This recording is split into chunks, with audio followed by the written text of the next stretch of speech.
What is up, Flannelverse? Happy Thursday night. We have a familiar face, friend of the program on here tonight. Brian Hooper, Brick 75. You know him from, if you know him from DFS, he is Brick 75, also co-host of LOLs, also founding member of the Endgame Syndicate. Brian Hooper here. Brian, are you ready to debate? Oh, we're debating? I didn't know. Yeah, this is debate night. You didn't know? I didn't. Oh my God. I was going to say that too. Like, how did I book on the presidential debate night a show? What am I thinking? But then I was like, wait, it's actually, I can skip the commercials at least, you know? So Yeah. I will be watching that shortly after this. Do we even have anyone watching us? Because Good question. We do have currently 60, getting 70 people now watching us. okay. So there are some people watching us. Yeah. I did not know that the presidential debate was going to be tonight until I heard Pete say on a stream, I'm not doing the usual Thursday night stream because I don't want to go up against the presidential debate. And I was like, that's unfortunate, but I'll probably just watch the clips. Honestly, it's not going to be a really great debate. It's not like these are two great, like very strong debaters. Yeah, it's like I'm not really that in, like I'll get the funny parts from clips. That's all I Right. really need from this debate, I think. Before we get started, so you recently launched Endgame Syndicate. I have not joined yet because I have not been playing DFS or making my own projections or anything. So I'm sure it would be useful for me, but I have not yet joined the Endgame Syndicate. But it sounds like things are going well. You guys have posted a lot of content. How are things going there? It has been going well. People are signing up. I mean, to be honest, we weren't sure if people were gonna like the model. And we were like, if we didn't get a lot of people, we were gonna quietly shut down the site and never mention it again. But people seem to enjoy it, and like the Discord's going pretty good with like some smart questions and chatter and stuff like that. So I think it's gonna work out pretty well. And then we're talking about, always talking about expanding. But I think the main thing is going to still be this video library, kind of like the elevator pitch is if you have like Chat GPT and a sub with our site, you can build all your own stuff.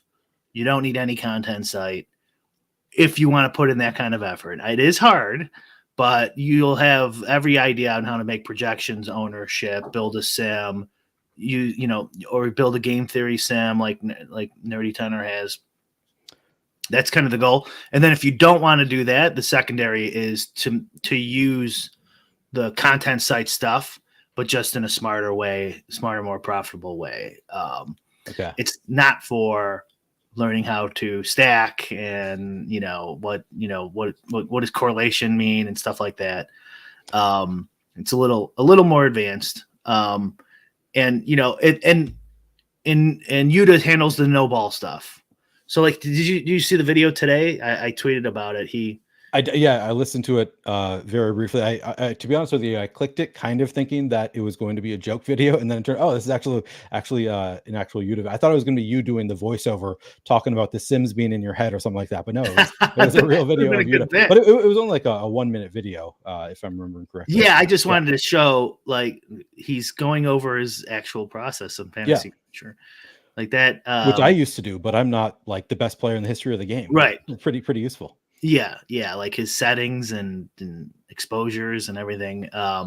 So, and also, like you wouldn't want, like people wouldn't really care about. I don't use Fantasy Cruncher, but like I used to, people wouldn't care as much about mine anyways too, because like my whole thing's trying to approach it differently than he is. Right. So, and that was another idea behind the group is we all kind of do stuff a little bit differently. Yeah. No picks or anything like that. We do occasionally release projections and ownership and stuff, but that's not included. It's just like a bonus. When it happens, it happens. Yeah.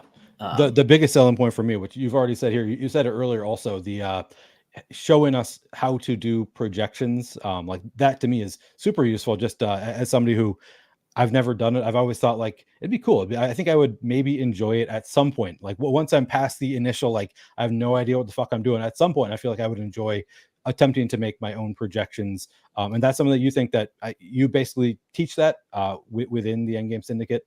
To a level where all we need is ChatGPT. From like the the easy level of Excel, too. Yeah. So, yeah, that's like my first series I did on there, is making like how I would start to make ownership for, I think I was doing MMA as an example, but it doesn't matter. It applies to everything. Is it just ownership projections, or do you do fantasy point projections? A tutorial on how to make fantasy point projections also. Maybe I will go specifically fantasy point projections eventually, but it's the exact same process. Okay. It will be the exact same thing, and you're going to try to find the variables that you think are predictive, and you're going to test them a certain way, and it's going to spit out a formula, and this is how you put the formula into your sheet.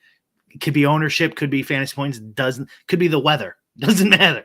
Cool. Same thing. Yeah. Seems useful. I'm also pretty beginner at Excel. So it sounds like while you're not teaching like DFS beginners, you think for an Excel beginner, I'd be able to understand what you're talking about pretty easily. If you use Excel, like I've used it. You need some base level of Excel. Like it's not hard though, like because you have to install the data tool pack, but like it's pretty easy to do that, and it's free. It's part of Excel. Sometimes it's just not installed yet on your Excel. Okay. But it's pretty easy. But like if you do want to ramp it up and get a bigger database and stuff, you're gonna want to move up to like R or Python or something. Yeah. Too. And I haven't gotten to those videos yet because I moved on to it's like contest sims and stuff like that, and people were more interested. And we're also like taking suggestions, and probably, and if we get a bunch of people who want something specific, we'll take a break from a series and then go do that video. Cool. Yeah, I will at some point I'll be in there bothering you guys, asking questions as I'm trying to learn new stuff. Another member of the Endgame Syndicate in chat here. Yeah, we are going to get into a draft. We're going to be using Brick's Draft Caddy. It sounds like you may have an update coming for the Draft Caddy soon as well. Yeah, hopefully tomorrow. We're adding suggest a player, so it won't be the automatic queue. It just says based on your settings, take Christian McCaffrey. Yeah. Just like a little what would you call it? Text notification. It won't be intrusive or anything. You'll see in the next update. All right, cool. Looking forward to that, but we have a pretty advanced tool already here. Before we get started, I do have a couple of my IRL friends have just gotten into best ball within the past week. One of them earlier today told me, hey, I'm going to get into best ball. I told him, come draft with us tonight. He's about to get into best ball. For if you're given like a 1 minute, how to play best ball, with best ball. I think you just start with like, okay, take 2 to 3 quarterbacks, 5 to 7 running backs, 6 to 8, typically maybe 9 wide receivers, 2 to 3 tight ends. Make sure that you're spending an appropriate amount at each position. Draft generally by ADP early on, or get rankings from a site that has good rankings. Pay attention to bye weeks at positions where it's, make sure you're not taking zeros. Pay attention to bye weeks for that purpose. Any other advice for like a first time best ball player? You didn't say the correlation stuff, which is correlation stack. Yeah. I mean, so primarily I'd say like one of the most important things for me, that's a good point, is stacking within your team. So quarterback with pass catchers to me is like the number one that is table stakes as far as correlation goes. But then you're also referring to week 17 correlation, I would say is getting to the point now where most of the sharp players are doing week 17 correlation. And I'll admit, I was kind of a late adopter to it being something I'm really paying close attention to. It's always been like, I've understood like the benefit of it. Of course, I play DFS. I know that stacking is a good thing. But I have bought into it more this year, the trying to have a bring back for your week 17. So for example, the Cardinals are playing the Rams in week 17. If I have taken Kyler Murray and Trey McBride, I would like to have, Puka Nacua, Cooper Kupp, or throw on a late Demarcus Robinson on that team to have a bring back. Just has, there's obvious correlation there. The latest that I saw, and I still have not read it, is the Leone has put something out suggesting that people are not stacking for week 15 and week 16 enough, which again, I haven't read it. That to me was kind of counterintuitive, just because I think of that those weeks, it's like, you need to beat a pot of 12 or 10, whatever it is. To me, it seems like you wouldn't want that, or you wouldn't necessarily need as much added variance. Was that intuitive to you that you want to be stacking for weeks 15 and 16? Yeah. I mean, I talked to Pete about stacking long before. Oh, really? Before it Stacking became was a table thing. stake? Yeah. Honestly, I didn't even figure it out myself. Steve Buzzard did. Steve Buzzard told me. Not a shock. And yeah. And I was like, oh my God, that's so obvious. So obviously right. Yeah, because they're just more valuable weeks. But Playoff wise. yeah, I get that. I understand like wanting to focus on those weeks. It was the stacking specifically. So I know I listened to I don't know if it was Ship Chasing or what, but Corain had said at one point, like, yes, I think that it's very important to focus on those weeks, focus on the matchups, etc. But then like for stacking purposes, like to me it would be more important in when you're trying to beat out 500 people as opposed to 10, because in my mind stacking, like the reason that you stack is to essentially increase the variance of your team. Like you're gonna, either the game is going to go off or the game is going to dud. So it's just like, to me it's something that you want to increase the variance to beat out a large field of people, whereas it's not something that to me is as like intuitively to me, I didn't think that it was something I needed to do for a pod of 10, 12 people, because it just seems like such a small number that you wouldn't necessarily need it. Obviously that's wrong, because Leone just did some research showing that we are underutilizing the week 15, week 16 stacks. Am I thinking of stacking wrong? I see you kind of questioning my explanation of stacking. Kind of, yeah. Increased variance. I don't think that's inherently in it. The way I think of stacking is like, let's say you have two players who are like good plays either way, but they're like very correlated. Well, that's just a bonus, because if one goes off, the other one's definitely going to go off because they're so highly correlated. So Sure. it's just like less things you have to get right. But if you are taking a lower projected player to find correlation, now we're changing things. Right. And it's just a matter of how much does that correlation benefit your lineup versus the drop in point projection Right. that you can get from an otherwise a different player. Right. Yeah. And we sort of know the value of that correlation, at least my understanding. I know like Easy has put out his tool, seems to suggest that it's like a 6% bonus on your, I mean, I'm maybe this isn't exactly the right way to think about it, but like the bring back, he's giving like a 6% boost to the projection of a player in a bring back as opposed to an uncorrelated player. Is that about right? Something like 6%? I've never done the research, gotcha. so I put the defaults are 5% in mine. Okay, so I guess mine was a guess. Maybe his is a guess. Maybe his is on research. Yeah. I use all that stuff personally as more of a tiebreaker. Right. But you have a lot of tiebreakers in best ball. Yeah. I wanted to say this for your buddy or for the guy who's just starting. If you don't need the I will tell you don't need the draft caddy, but on the draft caddy, if you scroll over the a little icon that it adds above the opponent's name, it shows the average for all the 150 maxers and what they picked. And so last year it was 2.3 quarterbacks. So Yeah. that's probably right. So like you should probably in some drafts be taking 2 and some be 3. And I think it's fairly obvious the 2 drafts are when you take a top tier quarterback. Yeah. And then when you don't, you should probably take 3 unless it leans less than 2.5. So unless maybe you get like an 8th and a 10th, or something, 2 good middle ones, maybe you don't need it. So 2.3 QBs. You want to guess just for fun? What do you think the average RB is for the 150 maxers last year? How many RBs? 5.2. Close, 5.4. Which again makes about sense, right? Like 5. Yeah. If you really zero RBing it, you probably want to get that 6 back. If you got someone decent, maybe you go 5.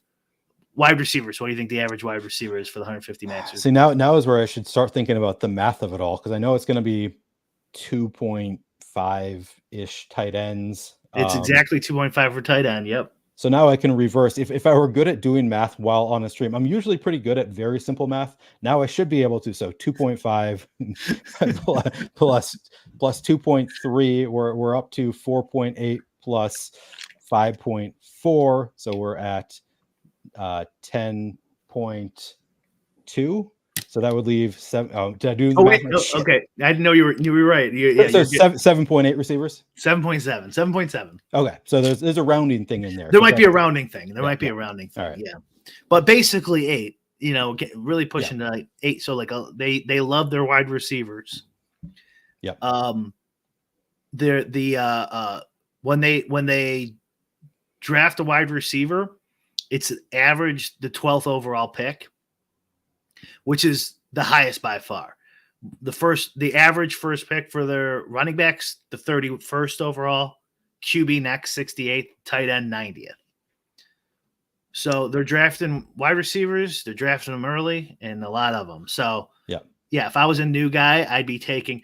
And then this is part of the draft capital you could see in the draft caddy. It sums the totals for you, trying to lean you towards certain buckets.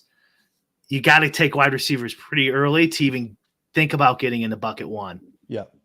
So, and that's I think Hayden Winks did the research suggesting that every year, one of the best approaches, taking 4 receivers, at least 4 receivers through your first 7 rounds, is has a positive advance rate every year. Getting at least 4 receivers through the first 7 rounds of the draft, just to give you some guideline for how much should I be drafting receivers. I would say that's, I think, a pretty good general, if you're just starting out, I think that's a pretty good general rule to try to get 4 receivers through the first 7 rounds. Would you agree with that?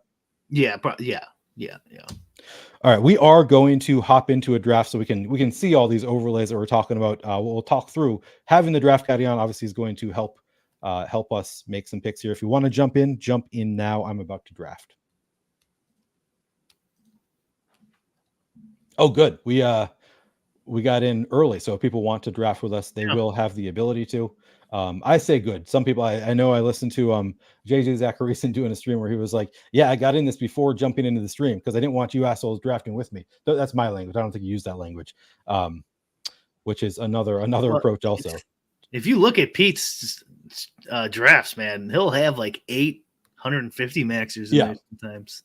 He has good people in his drafts. I feel bad. I feel bad for Pete. Everybody's drafting with him all the time.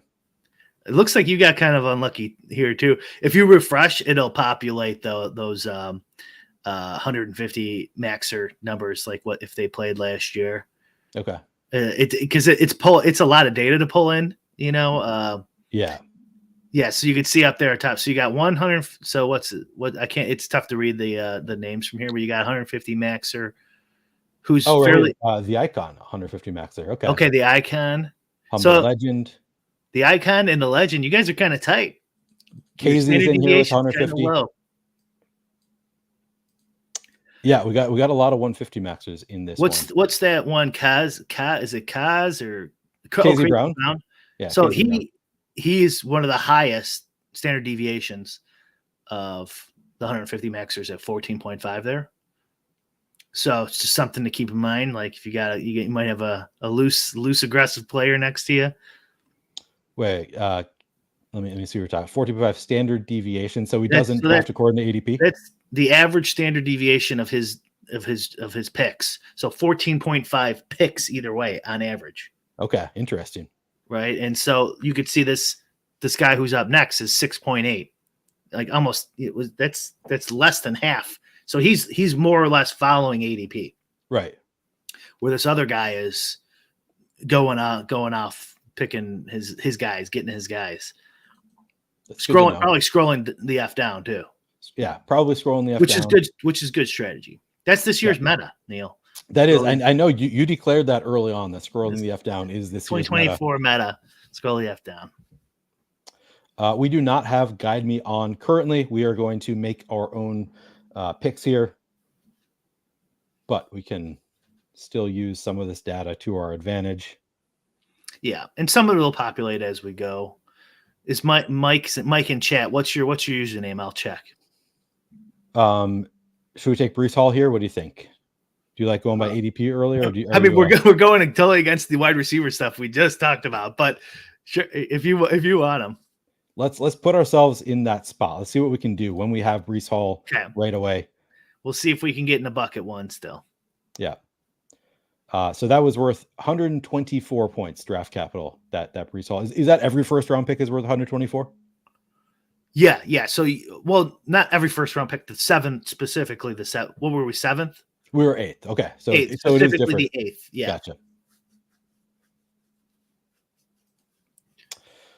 Hit him with the gritty as your username, Mike. Oh, is that Mike Bolduc? Yeah. All right. I didn't know that was the Mike you were talking about. Love it. Let's hear it. Let me. I'll look. You have to 150 max. That's all the on my website. You can actually go on my website and look. But Mike. Wait, what's his username again? Hit him with the gritty 18. Looks like. Hit him with the gritty. All right.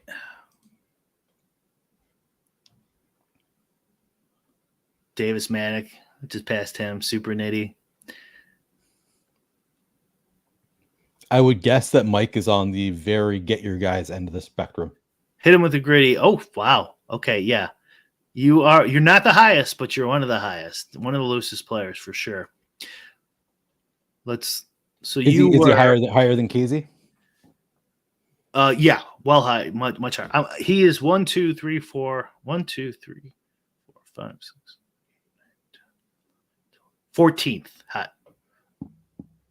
So 14th highest. Sacrilegious is higher than you. Really? I didn't realize the Sacrilegious played that. A lot of good players are very high. Like people are playing too tight, based on this data. And this is based on last year's data. Last year's, yeah. Okay. Last year's 150 maxers. All right. So now by ADP, we're not going running back in the first two rounds. I'm pretty opposed to that. I don't like Ayuk. We go Nico Collins, Jalen Waddle, Deebo Samuel. Waddle. I like Waddle. All right. We get Waddle, who has San Francisco in. I didn't see. This is where it's really helpful for me. I basically have Week 17 memorized more or less. Like I have to think about some of them, but here you can just see Week 17 and also Week 16, which I am not even close to having memorized. And if you look at that the number right, let's see who has it. So Ayuk has C1 there. Next to Ayuk's name, you can see he's by week 9, and that C number, that's the total correlations he has with your teammates currently. And that would be Week 16 with Jalen Waddle. Okay, right. So like if you had a bunch, like you might get to someone who's like C6 or C8 or something. Like they just have a ton of correlations with your players. And the B is bye week total. Yeah. So as a bye week bro, I very much appreciate you putting that in there for us. There you go. So yeah, if you want to avoid a guy who's got a bunch of bye weeks for your guys, it'll show you that too. Pat says tight as in following ADP. He missed it. Yeah, I think that's more or less exactly what that means. Yep. Yeah. So like, let's say you picked ADP every single time, just whatever your ADP is that it was supposed to be at that pick. You would have zero standard deviation. You would not deviate from ADP at all. You would be a huge net. So yeah, 18 is, or 17 or whatever his was, is very high, so like he's 17 picks in either direction of that zero. He could go, but value's hard. So it's usually dropping down because value, usually guys get picked up when there's a ton of value. Yeah. Right. Like if it gets past like 10, someone's going to snag him. Right. So it's mainly he's dropping up to, he's scrolling AF down like quite often, and sometimes 30 or, more. Right. Yeah. And so the way this number works, I was trying to tell myself a story where I'm not playing super tight, but it would be if I take, if I scroll the F down and take a player 20 picks ahead of ADP, and then the next player I take, I get a value and take 20 picks after ADP, the standard deviation would be 20. It wouldn't be 0. It's not like they cancel each other out. It would be, so I'm playing pretty nitty here, taking just 8, having standard deviation. So 8 is about average. Okay. So let me look really quick. Actually, you could look too, but 8.5 is the average. Okay. Of the 150 maxers, but we're just kind of assuming the 150 maxers are kind of generally right. Right. So it might be, maybe it should be 10. We could take Diggs here. Oh, we can see. Wait, C1. All right. Yeah, he's good. At least he's got one. All right, let's do it. And you also have your exposures up there too. Oh, good call. That's good differentiator. Yeah. So like at this, how many drafts are you? You're on like 70 or something, right? This is so we actually the screenshot or the thumbnail is wrong on this video. This was going to be my 69th, but because I had to rearrange things, this is only my 67th BBM. Okay. Still a lot. So like at this point, and this is just my general strategy, but I would like around now, I would like if I got a guy, I would start like diversifying basically, agreed. So like, let's say it's a tiebreaker. So like, let's say you have two guys exactly the same, but you got 30% of one guy and 5% of the other, and you don't care in this moment, then take the 5% guy, Man, I only have 1.2% ETN. That's kind of nuts. Right. And that's another thing. You can start forcing it a little bit if you don't think you have enough. Yeah. Oh yeah. So this is my 67th BBM. I actually grabbed my exposure for every draft I've done. So I'm at like 170 or something, I think, overall. So this exposure, I believe, includes all of my post draft stuff because I didn't limit it to just the BBM. Then yeah, it would include everything. You could either do everything or filter it down to the GPP you're specifically going to play that day. It's up to the user. We took Diggs, right? We did take Diggs. Yep. How many picks we got left here? We're at 41, and we're not going to make it, are we? To get ETN. I want Allen. Oh my God! I forgot Diggs was on Houston now. Yeah, right. Never mind. Take him. So I'm still trying to figure out what's the correlation with Diggs here. Like it said, we have one correlation, and it's probably week 15 then, since you don't have that highlighted. Oh, okay. That makes sense. Yeah, so that counts 15, 16, or 17. Gotcha. So it's helpful. Just one more thing that it is showing me, like, kind of tells you that the week 17 or the week 15 matchup. That's helpful.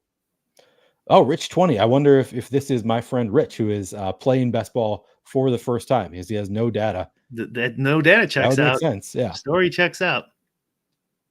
And he's taken the advice. He goes 3 receivers to start. There you go. Learning already. I mean, it does help. It does help to like watch these guys stream and like go, oh, that seems. I mean, 5 years ago, no one knew about correlation. Now you go to your home league, guys are trying to like stack their wide receivers. It's crazy. Rich is in my home league. He knows. A lot of pressure, Rich. Now that we know who you are, I think this might be literally his first ever best ball draft. That's a good pick. He has AJ Brown goes Hurts. We have ETN has some correlation. We do already have a running back, so I don't usually go 2 running backs this early, but we could. I wouldn't. We're never gonna get in the bucket. I have only 2.5% Pickens. Should I do it? Maybe. Him or Kirk, I guess.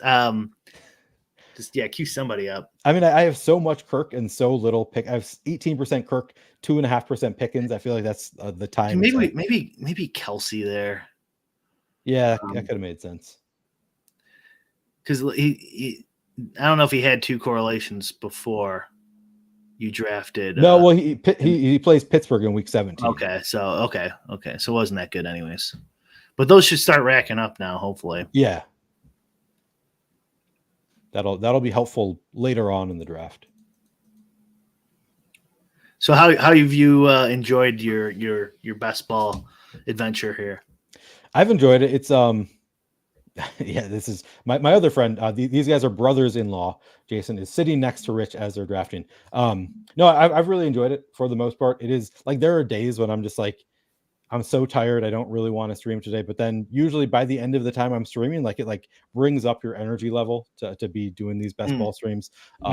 Overall, I'd say it's a lot of fun. I've enjoyed it a lot more since I realized like it's just more fun for me when I have guests on. So like as opposed to trying to like, it really can be like difficult for me to talk through 2 hours of drafts like in a row, just like talking by myself, having a conversation with people who aren't here. And I think I said this when I was on Lowell's, like I don't have the audience that like Pete has, where it's like you constantly have people who are feeding you questions, stuff like that. Like maybe I would have more now than I did when I started streaming, when I was streaming by myself. But it is like there's no guarantee that anybody's talking back to me, so it's a little bit tougher to just like make conversation with yourself. Obviously, having the draft board there helps because you can talk through your picks, but it's a lot more fun for me when I have guests. Yeah, it's weird. It's weird when you're not talking to someone, you just got this camera in front of you. It's a very strange feeling. Yeah, and it's like I said, it's easier having the draft board there. I could not do what Ben Gretsch does, which is like makes conversation with himself for 4.5 hours while making only like 8 picks. Like, man, I don't know how he does that. I'm not cut out for that life. You know what? You know what it is they have opinions. Like that is it. That like they have huge player takes, and they're right. like well researched, so they can like go into why they have the opinion, because they've done a ton of research. That does help quite a bit, I think. Yeah. All right. What are we looking at here? I'm not seeing any 2 correlations. I'm seeing a few 1 correlations. We still don't have a QB, which is fine. Yeah. Could go Ridley here. I'll sort by ADP. We could go Ridley. Xavier Worthy is a bring back. He has 2 correlations with George Pickens. I don't hate that. I would take it. Yeah. Yeah, like that. Pitts has no correlations, so yeah. Well, we got to start thinking about QB at this point too. What could we get here? Is Stroud still out there? Probably, right? Stroud and Tua. Stroud is still out there. Oh, weird. I didn't see that. Yeah, Stroud. It had not loaded the 2 correlations thing before, but I still wouldn't want to take him here anyway. Like that feels just, you can push Stroud these days. He's been falling a little bit more. Yeah. So I'm more inclined to take him. But at 65, I think he'd be a good pick. Yeah. Tua we can wait on. Yeah. Stroud or Tua. Yeah. So there's options. What I'm saying. Basically. Yeah. Pittsburgh is one tough thing for me, and I don't know if I should be using this as a knock on Pickens, but like I don't like drafting him in part because I don't want to be choosing between Justin Fields and Russell Wilson. Like neither of them is likely to be the quarterback all year, so it's a little bit tougher. This team's working out though, actually, because you could take Stroud and Tua and take Fields at the 18th, and that wouldn't like be the end of the world if he falls there. True. And I think you definitely take Fields and probably no higher than the 18th round. He's a bit of a scroll the F down, I think. I bet he's not getting drafted in every draft. Yeah, for sure he's not. I take some Fields. I'm disinclined to take Fields as in a 2 quarterback build. Somebody was just asking this in my Discord earlier, but I like him in a 3 quarterback build. Right.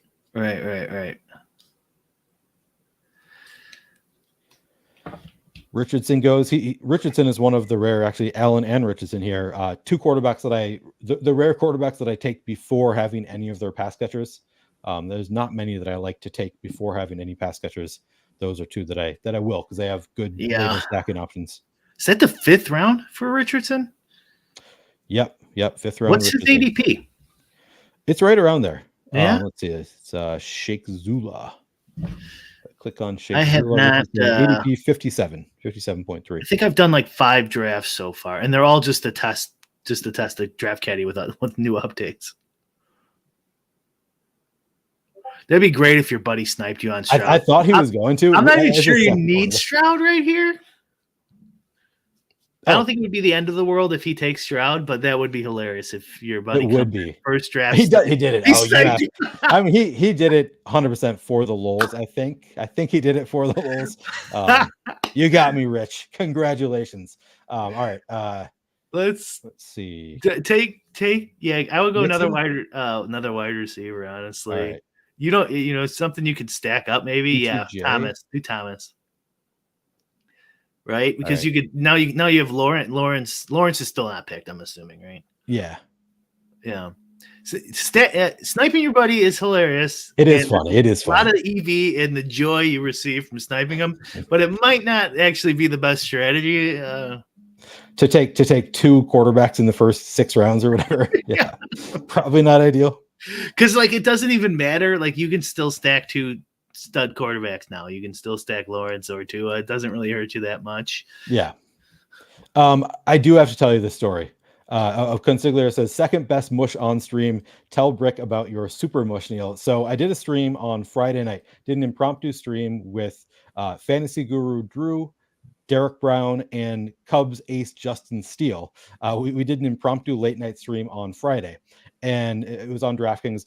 And Justin started being like, "I'm really loving my team. This team is so good." I look at it, and I think he had 3. I think he had both Waddle and Tyreek Hill, and he had Raheem Mostert or something like that. Like he had 3 Dolphins players, and like it was a round where it was like we were still at least 1 or 2 rounds ahead of where Tua typically goes. So I start going, and it was a draft where a lot of the people who were drafting with us were in the stream with us, talking with us in stream. So I start joking. I'm like, oh man, it would really hurt if somebody takes Tua away from Justin. Like he's really loving his team.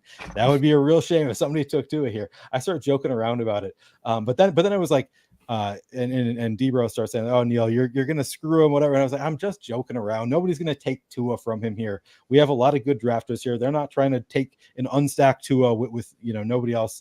And then 1 pick before him, Felix Castro, who won the DraftKings Millie 2 years ago, takes unstacked Tua just for the lulz. He was so I did 100% mush Cubs All-Star Justin Steele. Oh my God, was he pissed off? No, he at least was not visibly pissed off. He told me that he was not pissed off. He does get pissed off by people sniping him though. So maybe.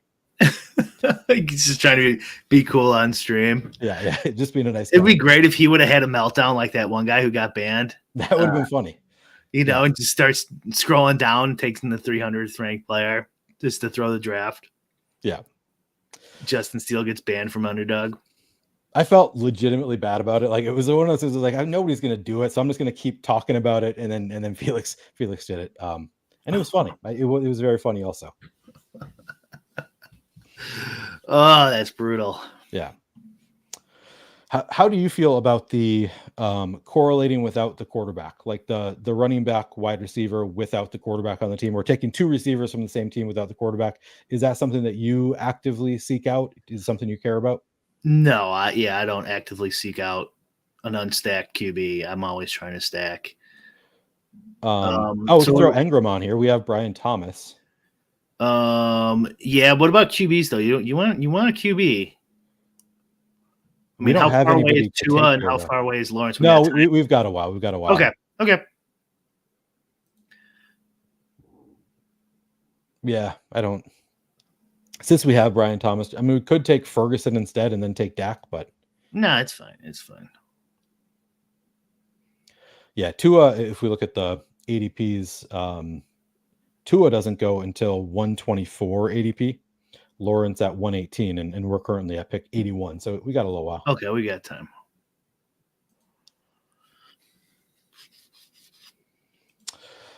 There's a city in Spain spelled Toledo.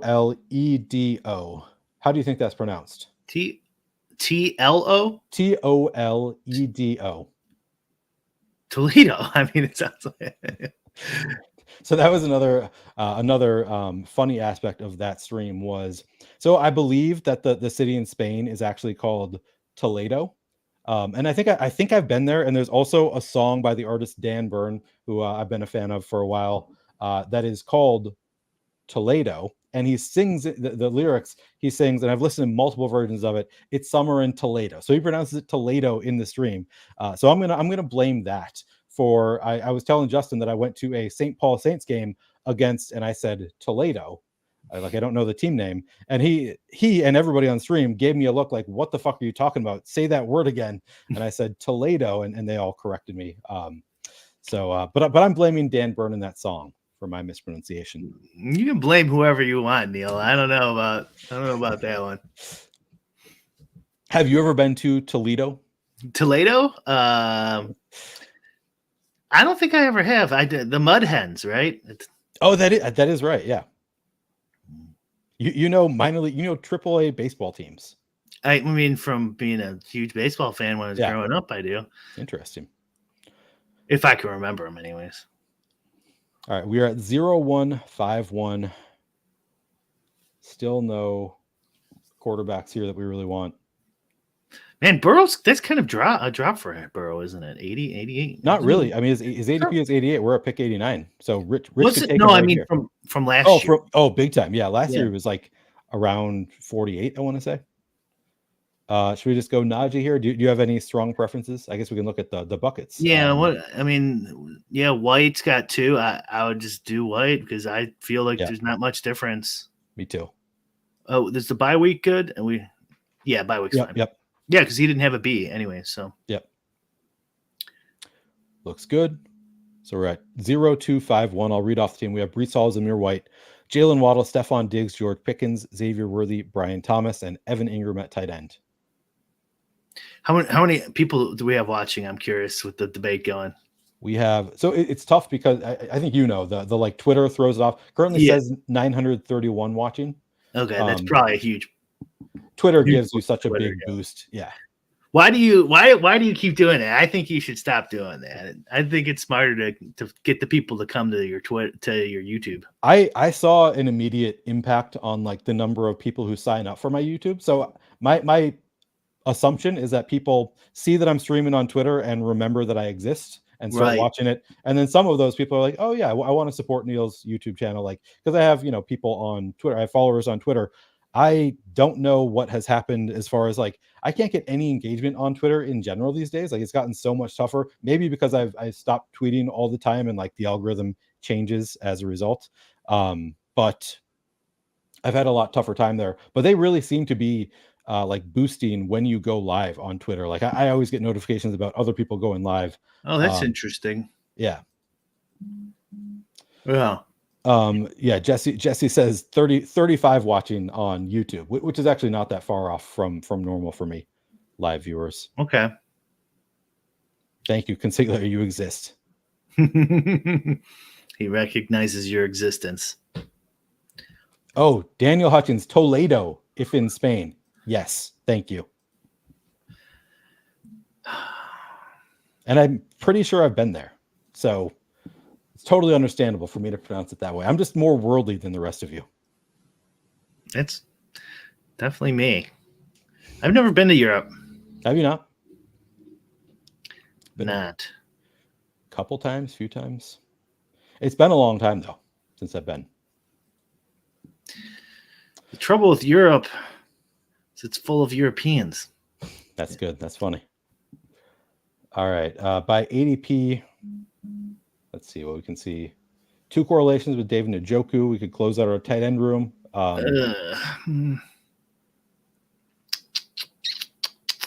Do we want to reach and just get our QB? Is that still too big of a reach for you? We could get him at the next turn, I think. I'd go Josh Palmer. There's 2. Yeah, all right. Josh Palmer's kind of boring, but fine. He opens up Justin Herbert is the real reason I like Josh Palmer. Just like gives us one more out at the next turn. So now we're at 0-2-6-1. So we could go Trevor Lawrence here if we wanted to, because we've got the 2 Jacksonville, and then see if either Tua or Justin Herbert comes back to us. One way to play it. Yeah, man, Harbaugh just crushed Herbert's value, huh? Yeah, I mean, we're making some assumptions. We're making some assumptions there. Yeah. Wow. He doesn't really have anyone to throw to. I guess Quentin Johnson. You can get Johnson probably still, right? Yeah, that's also true. You can get him, and then yeah. I think you really can't really screw this up too much. Either any of those guys should work. Yeah, we're in a good spot. I mean, if Dolphin Addict 75 was here, you'd know who he. You got to get Tua. You got to get Tua. You got to get Tua. Room. We would have had to take him 4 rounds ago if Dolphin Addict were in here with us. We'd have 4 more Dolphins though too, so he'd be right. True. Trey Benson, Dallas Goedert. All right, Rich, I see what you're doing. You got the Jalen Hurts with AJ Brown and Dallas Goedert. He did not go 4 wide receivers in the first 7 rounds. He went pretty far away from that, not taking Cortland Sutton until round 8, his 4th receiver. Far off. You know what you can do on this too is afterwards you can click on his name and then the draft capital will update for him. So you can really? See, all right, I'll do that. So you can see how close he got to all the buckets.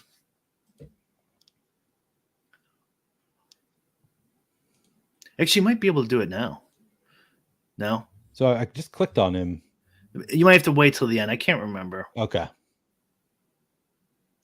Yeah, it's showing his players here. So we'll see if it changes when it goes to me. It says QB draft capital 154. That was him. That was him. Yeah.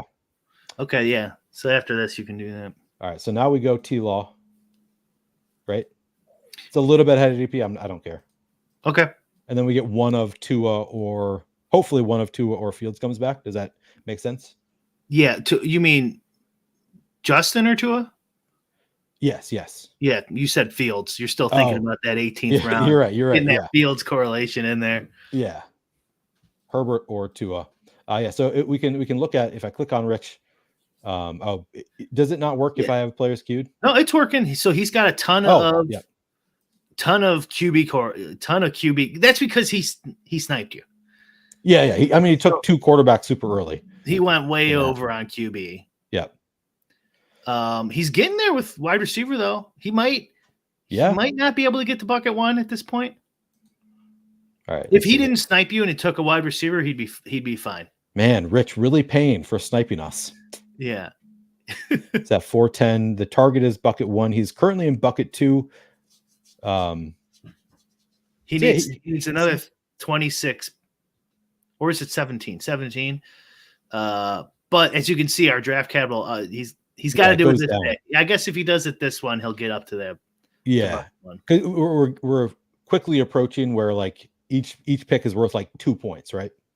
Like at some point. Yeah, right now we're at 21 though. If you see our we still have a little while. Yeah, but then it will drop off and eventually be 0 too. Tua goes to Jeremy. He has Lamar and Tua. We got sniped twice. Yeah, sniped twice. People in the stream. That would be if he sniped us twice. That would be hilarious. If Rich had done it again, that would have been pretty funny. That would have been worth it. He would have wasted $25, but it still would have been worth it. He gets Jacoby Myers, so he gets the 3 dome games in the playoffs. That's pretty nice. Oh, we're on. All right, so we get Herbert falling back to us. I say we just go for it. Why not? I didn't check their bye weeks. Is the bye weeks okay? Yep, bye weeks are okay. We got 12 for Lawrence, 5 for Herbert. Okay. And then Fields in the 18 or no Fields, who cares at this point? Either one. Either one works. Yeah, do we get to our bucket already? So we draft capital 50. We're in bucket 5. Is that right? For QB? Yeah. Yeah, probably. So this is just we do need another quarterback. Interesting. Yeah, well, at a certain point, there's nothing you can do like to get up to the bucket 2. But yeah, I guess if you take one in this next round, you can get up there. I don't know. I think we're fine though. Yeah. I would just we're not going to get that bucket 2. Maybe we take a third one like Fields as a scroll the F down / third option. Right. I think we got to start getting running backs. I think so too. Yeah. Yeah. And it looks like a good range for running backs here. Yeah. Which we know. I think Eckler might be a little cooked though. Eckler might be a little cooked. Oh, you're giving player takes now. You come for Brick's player takes. I know. Yeah, I know all the takes this year. Ford, I like because what's his name is Nick Chubb. Nick Chubb's coming back from injury. Might also be cooked. Yep. Might also be cooked. Yeah. What I really want to know from you is how you feel about Marshawn Lloyd this year. I think he's a little overrated, just because I've heard so much about him. But that actually might be wrong because I have no clue. Is that a real take? Have you heard a lot about Marshawn Lloyd? Yeah, they talked about him on ETR like all the time. I think Levitan and Silva both like him. Okay. Yeah, I'm a fan also. But I also am easily influenced by other streamers who know ball a little bit more than I do. So all the no ball guys love Marshawn Lloyd. So I'm like, all right, sign me up. Yeah. The problem is Underdog, they're pretty sharp drafters, and that ADP edge gets kind of taken away. So we lost 4. That kind of sucked. Yeah. Kendry Miller, we do have a bye week overlap, or 4 bye week overlaps overall. Yeah. Rico Dowdle is there. Nick Chubb. You could just try to flip the script. No, we don't want that. Dowdle Chandler. Who do you prefer between Dowdle Chandler or Kendry Miller? Or Freiermuth, actually. Should we do Freiermuth? Yeah, go Freiermuth. Unless that bye week's the same as our tight end. No. We got week 12, Evan Ingram, week 9, Pat Freiermuth. All right. We still, right after you said we really need to slam running backs, and I agreed with you, we go tight end instead. But whatever. We'll just wait around. It's fine. Yeah. And now we're really going to jam. Yeah. Because we're probably done at quarterback. I mean, as you said, we could take one more, especially now that we have 2 Pittsburgh guys. Or we could be done at quarterback. We're probably done at tight end, I would guess, with Evan Ingram and Freiermuth. Let me see if the buckets would agree with that. So tight end, draft capital. So we're in bucket 3. The target is bucket 4. So we're probably done at tight end. Yeah. We're done at tight end. So we can more or less, and let's see, wide receiver, draft capital, 471. We are in bucket 1 already for wide receiver. Yeah, we did that. How many guys do we have? We have a total at wide receiver. of wide 12. receiver, I mean 6. Oh, 6 at wide receiver. So we probably need at least one more wide receiver, maybe 2.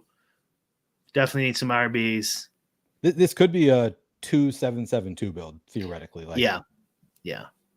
If we get everything right, and then maybe in the 18th round we get that 3rd QB. But yeah. If we like our running back room at that point, we could. And you're totally out on Russell Wilson. You would only go Fields there. Yeah, but maybe that's wrong. That's what I would do, though. Yeah, that's what I've been doing generally too. Part of me questions it in the scenario like this, where we already have 2 Pittsburgh pass catchers, because I'm like, they're going to be better, I would think, with Russell Wilson than Justin Fields. Like, the reason you want Fields is for the massive rushing floor. So kind of like maybe Wilson, like if you have 2 Pittsburgh receivers, maybe at that point Wilson is, you just make the bet that he's going to be better than we're expecting. But I don't know. That makes sense. I mean, DJ Moore and Justin Fields was pretty good though. Yeah, and Cole Kmet too. So. Yeah, it's not the end of the world. Yeah, but I think just that upside of Fields, rushing for 150 with 2 touchdowns, and only 40% of the field has them. Yeah, you're not going to. You're probably not going to get that out of Russ Wilson at this anymore. Yeah, I mean, Quentin Johnston's just sitting right there. He is, but I feel like, Jalen Wright is falling a little bit to us. I guess he's right at ADP, not falling at all. I'll cue them both up and we can discuss. Do you think we go Quentin Johnston and close out the wide receiver room? A lot of no ballers would say never Quentin Johnston. Yeah, I would go Quentin. You picked. You like the correlation there enough? Yeah. Right. We're closing out our wide receivers with Quentin Johnston. We very much are the ball knowers, and Quentin Johnston is underrated. That's my take. Jalen Wright's gonna have like a monster year. He is. He's got the double contingent upside with both. Like, he could take over for either of Raheem Mostert or Devin Achane, which is part of the reason that we like him. Like, he's another speedy guy, also the biggest running back there in Miami, so might have Thaddeus. I was basically quoting Thaddeus when I said never Quentin Johnston. Thaddeus says never Johnston. But we have 2 double stacks. It's fun having 2 doubles. It feels good. It feels good. Stacks. Our running backs do not feel as good, but this is also, we went running back in the first round. So we have the anchor RB, hero RB, whatever you want to call it. Yeah. Breece Hall's going to get injured in week 2, and then we're done. We're cooked. Right. And then this team is out anyway. I think we should thank your friend Rich for helping us build such a solid team. If we would have taken Stroud, who knows? That's true. This could look a lot uglier. Yeah. This is a fun one. Those guys were probably sitting right next to each other, giggling and up. Let's do Stroud. I know. Yeah. Dudes, do it. Do it. Because we were talking about it specifically. Yeah. Right. Yeah. Like, what if he did? What if he did?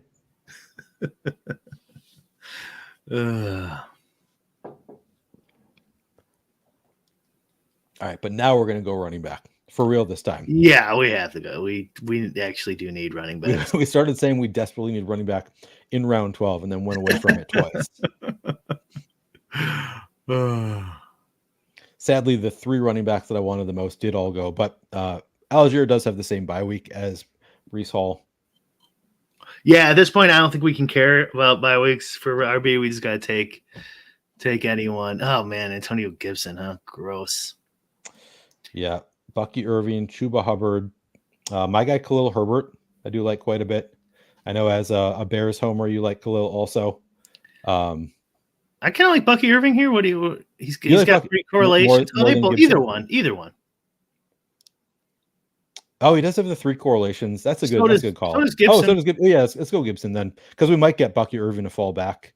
Yeah, Gibson feels a little bit safer to me. So when you only have 2 running backs, I think I prefer Gibson as a 3rd running back over Bucky as a 3rd running back. I don't know if that's right, but he just like feels like he has a higher floor than Bucky Irving. Might be. I mean, they're both running back 2s on their team, as far as we know. But I mean, as Spurious notes, yeah, he could make it back to us. Yeah. Whereas I don't think Gibson would. Okay.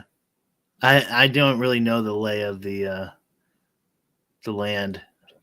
Yeah, Bucky has kind of a wide range. I think Bucky's floor is 0. It sure is. Yeah. Technically, all these players' floor is 0. True. At this point of the year. I mean a wide range of where he goes drafted, though. Like Bucky goes drafted, like Gotcha. I feel like it's and I could be wrong about that, but I think the band is pretty wide there. Yeah, I don't like UJ. No one likes you, but I'll take him as wide receiver 8 all day because the Chargers. Yeah. Yep, he just needs the. He doesn't need to be good necessarily if he gets the volume. Yeah. First round pick, they got to feed him, give him one more chance at least. I mean, Jeremy goes Bucky. It's really just because it's a double stack. I mean, that's why. Yeah. I guess we could have waited and gone like DJ Chark on there or something, but we can just jam running back. Oh yeah, you could have got somebody that would have been fine. Was that our wide receiver 8 or wide receiver 7? Wide receiver 7 on our team. Yeah. Which those wide receivers are plenty good enough where we can add an extra running back and just take a chance. Yeah. I mean, if we just go all running back, we got what, 3 more? Yeah. What round? We're in 15. So 4 more picks. Oh, okay. So we can get 7 RBs then if we really want. Yep. So that was we could be doing a 2-7-7-2 build. I'd be fine with that. That's what I was thinking. Consigliere. Yeah. If he's available. I mean, I think he's definitely available. Yeah. So if you look at, and we do have Herbert here, who probably won't make it back to our next pick, whereas others might. But if you have a strong, I guess he does make sense for this team. Look at all that correlation. And I also have 29% Herbert and 5% Braylon. So let's do it. He has the week 12 bye, but as you say, it's probably a 7 running back build, so we can have that overlap. I mean, as a Bears homer, I'm not sure how much touch Herbert's going to get. All right. I don't know. Some knowledge. Because they drafted a guy. You got Rashawn Johnson. Yeah. And Swift. I'm pretty sure they drafted someone. Oh, did they draft somebody? Maybe they didn't. But with Swift and Johnson there. Yeah. My reasoning for liking Khalil Herbert is that I think he is actually good. Like all of his like efficiency numbers are so good that I'm just like, I feel like he's like they're gonna get there at some point. At the same time, like I've thought he was good. He's like his efficiency numbers have been good for a few years now, and it seems like the Bears just don't believe in him. They keep on, signing other players, doing a committee thing. So maybe it's not meant to be. The real dream is that he actually does get traded. Like the rumor is like, oh, he might be on the block. I think it's pretty unlikely. Yeah, Herbert is the best rusher. Agreed. He's not bad.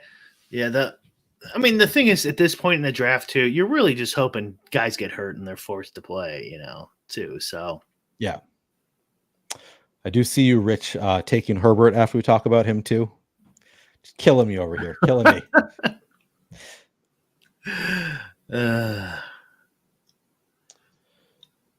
CEH is there.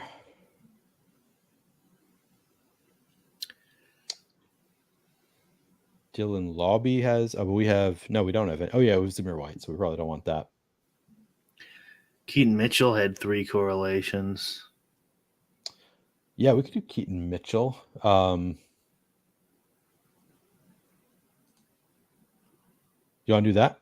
Tank Bigsby correlation with Lawrence. True. I'm not saying you take him now, but you might as well put him on the list. Yeah. Let's go CEH now. I think he's the least likely to make it back to us in this group.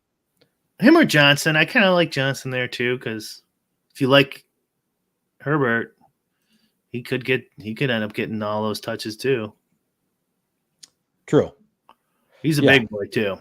Yep. On teams when I don't have Herbert, I do like taking Roschon Johnson as the alternative pick. So that could have worked too. We're up to 2.572 now, so I think it's starting to look okay. We have Trevor Lawrence, Justin Herbert at quarterback. At running back, we have Breece Hall, Zamir White, Antonio Gibson, Braylon Allen, CEH. So we do have we handcuffed ourselves with Breece Hall and Braylon Allen there. When I was making the pick, in my head we had Garrett Wilson instead of Breece Hall, but I think that's a fine handcuff. He goes late enough. Yeah, with Hall's injury history too. Yeah. We have Jalen Waddle, Stephon Diggs, George Pickens, Xavier Worthy, Brian Thomas, Josh Palmer, Quentin Johnston, and at tight end we have Evan Ingram and Pat Freiermuth. So I do think this is coming together pretty well. We're still obviously pretty weak overall at running back, but it helps a lot starting with Breece Hall there, going hero running back. I think let's see how it's looking. So we are at 183. We're in bucket 5. The target is bucket 5. We made it.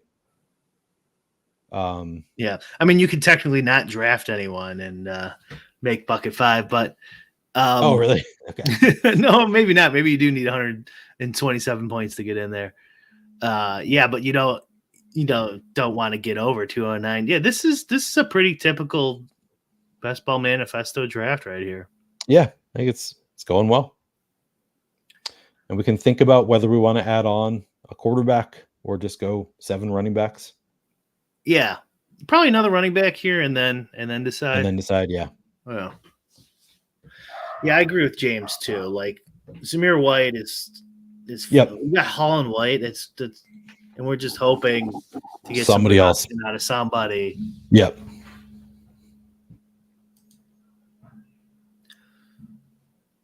Bunch of good wide receivers, 2 double stacks with the QB. We got sniped twice by your buddy.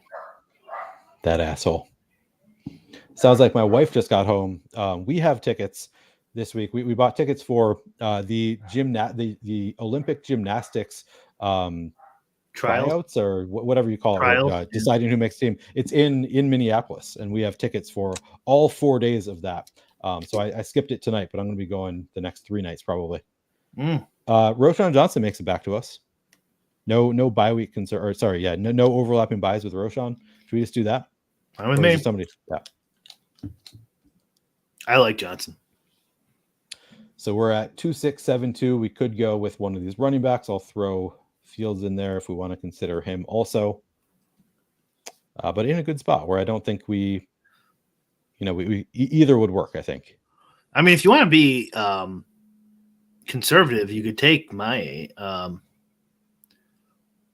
Drake. It's probably got more upside for actually playing a decent amount than Fields.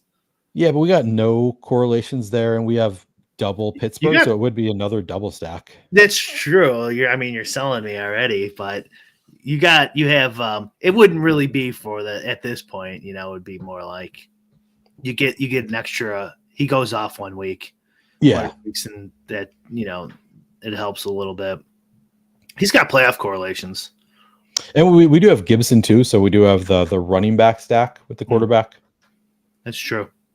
But I feel like with the double stack with Fields and like with Lawrence and Herbert, I feel like we have a pretty good quarterback room already. So I think that we're okay to shoot for upside. Like If we had Bryce Young and Bo Nix their quarterbacks, then I would maybe go not that exact maybe that exact build. Maybe then I would consider May more so than Fields, but like because we're already solid at quarterback, I feel like I'm a little bit more inclined to take the upside, throw an upside dart at Fields.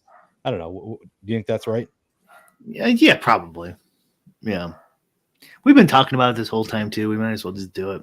Yeah, and we have the double stack. We have the bringbacks from Kansas City already, so we're built out pretty nice for a Fields team. Yeah, yeah, I like to see. Is that our last pick, or do we have 2 left? That's our last pick. Okay, yeah, just do it. Or With that said, it would be funny if Rich us. took him. Yeah, exactly. Fine, if he snipes us, then who cares? We got other options. Yeah, it's all right. He goes Bigsby.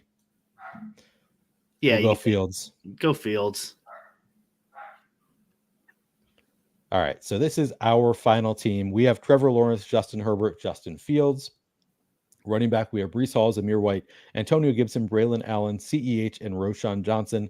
At wide receiver, we have Jalen Waddle, Stephon Diggs, George Pickens, Xavier Worthy, Brian Thomas, Josh Palmer, Quentin Johnston, and at tight end, Evan Ingram and Pat Freiermuth. I think it's a pretty solid team. I'm happy with it. Yeah, I think this is a good one.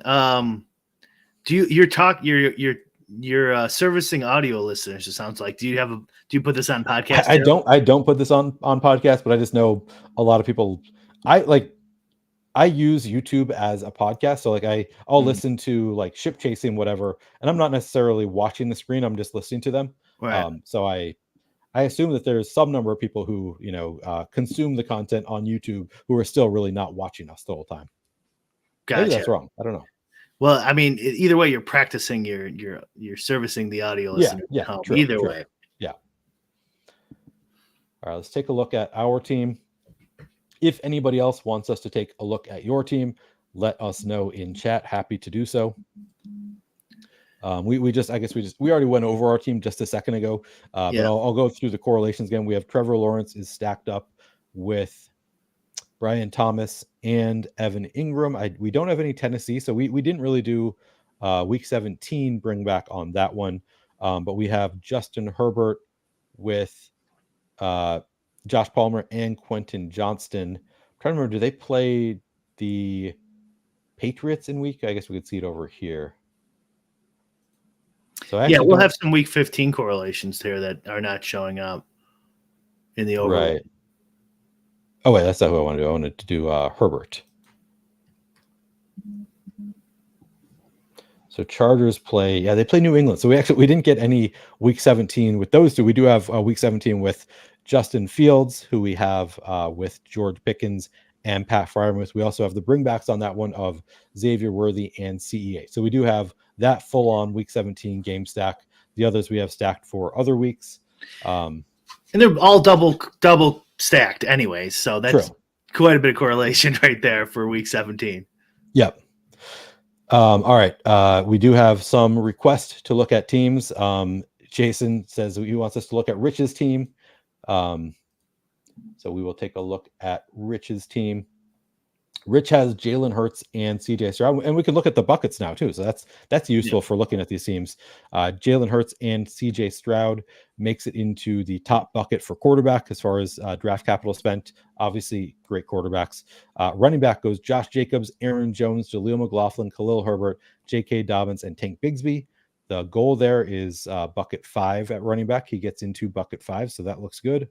At wide receiver goes A.J. Brown, Chris Olave, Tank Dell, Cortland Sutton, Jacoby Myers, Jahan Dotson, Roman Wilson, Jalen Tolbert. The target is bucket 1, makes it into bucket 1. Looks good. And then tight end, he has Dallas Goedert and Dalton Schultz. Target bucket 4, gets into bucket 3. So from the bucket perspective, he played it right, getting all of his positions into the correct buckets. Then he has the correlation of Jalen Hurts with A.J. Brown and Dallas Goedert. He has the bringback of Jalen Tolbert. And then he has C.J. Stroud with Tank Dell and Dalton Schultz.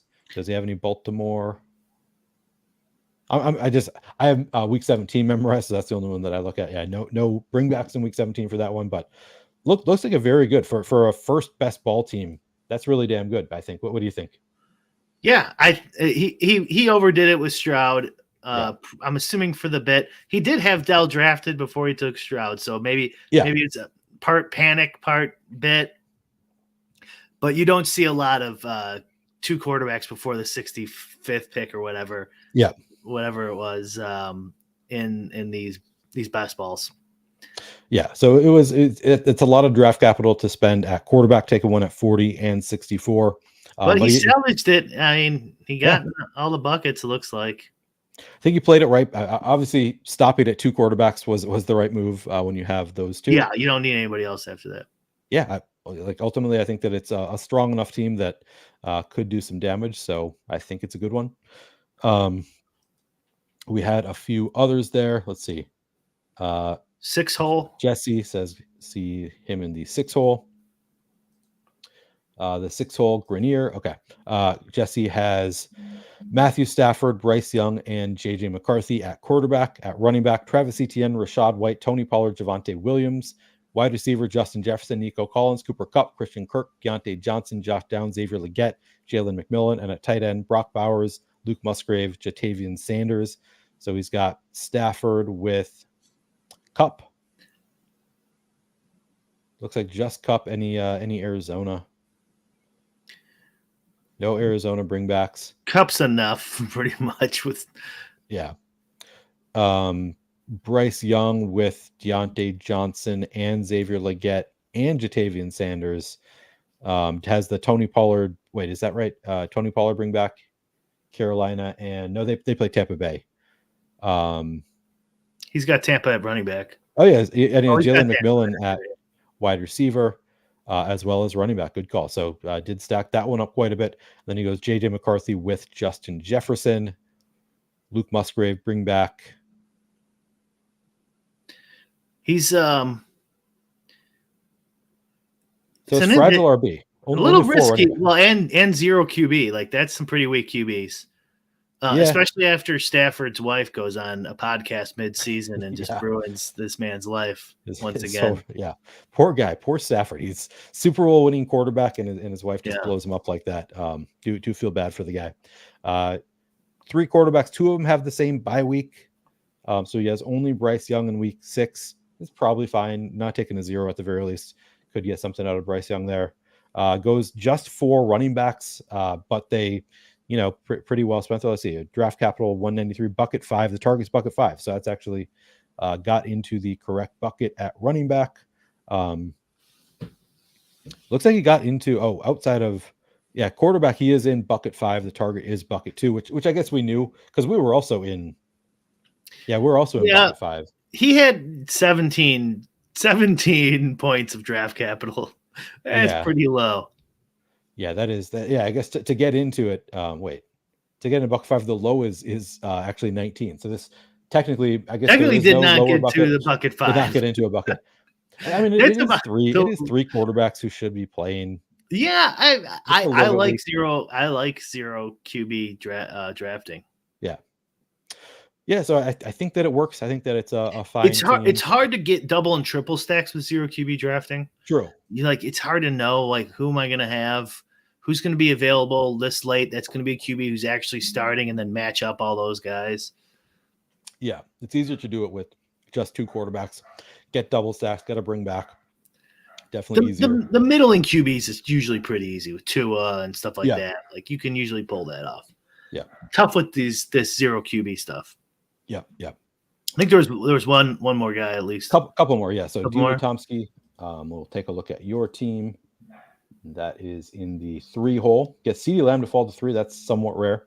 Goes Jaden Daniels and Geno Smith at quarterback. At running back, Saquon Barkley, Kenneth Walker, James Conner, Tyjae Spears, Blake Corum, Rico Dowdle. At wide receiver, CeeDee Lamb, DK Metcalf, Terry McLaurin, Keenan Allen, JSN, Jalen Polk, Malachi Corley, Rondell Moore. At tight end, Ben Sinnott and Noah Fant. So it doesn't take a tight end until pick 166.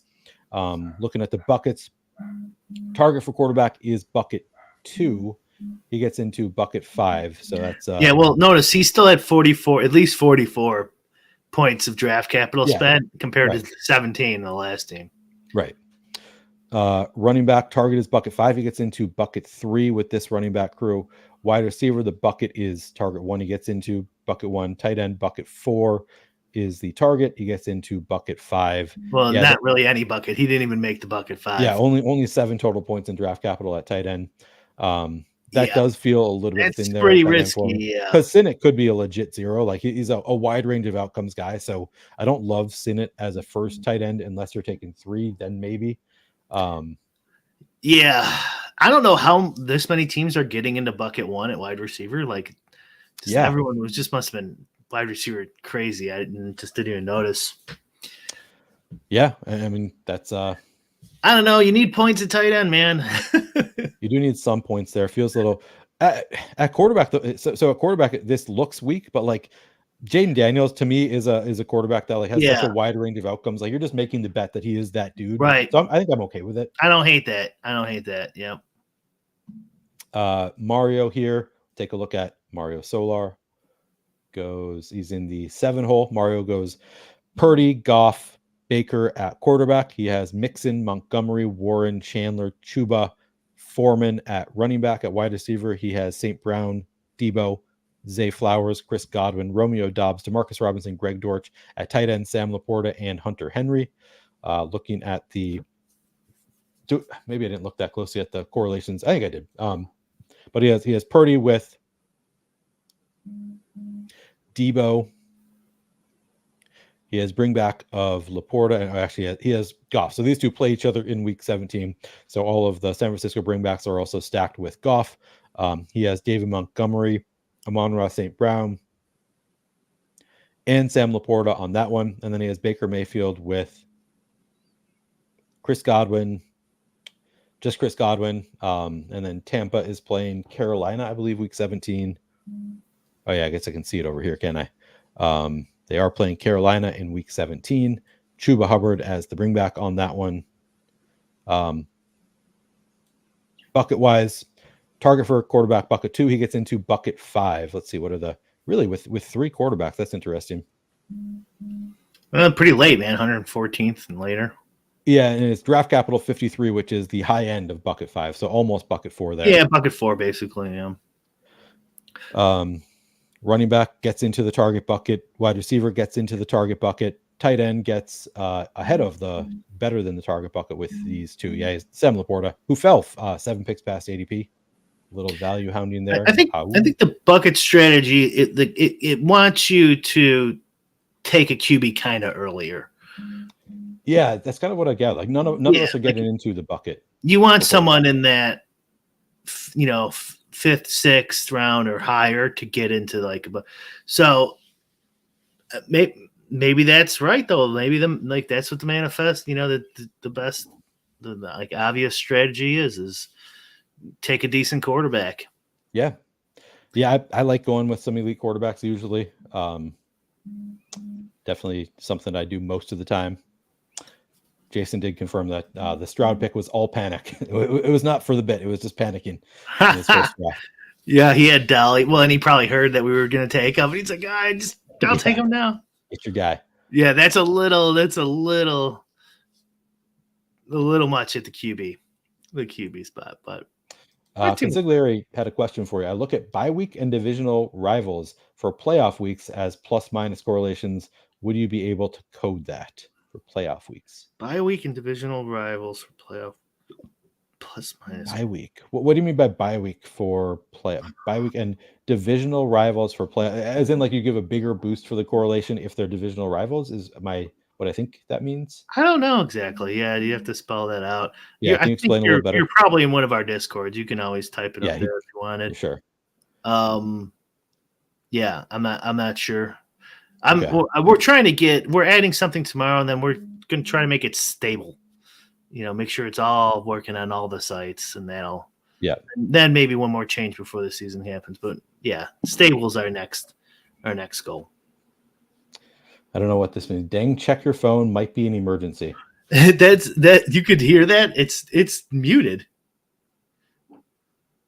You what? Kier, what? I didn't hear it. I don't think my phone was buzzing, so he must have heard. Oh, really?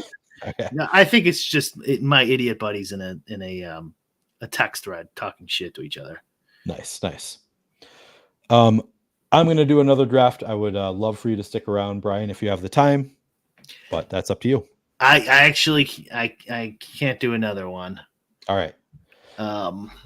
But it's been a pleasure.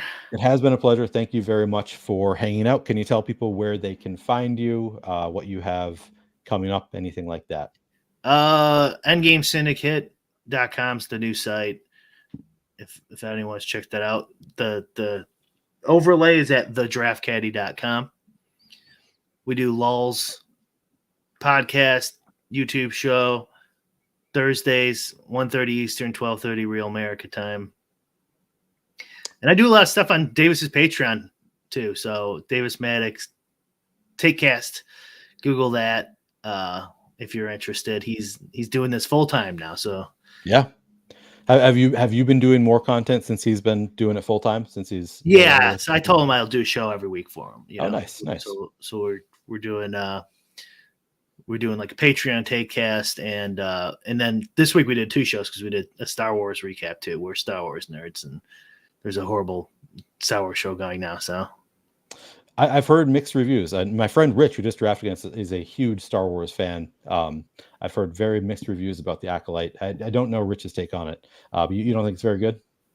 No, it's horrible. It's the writing is really bad and contrived. Okay.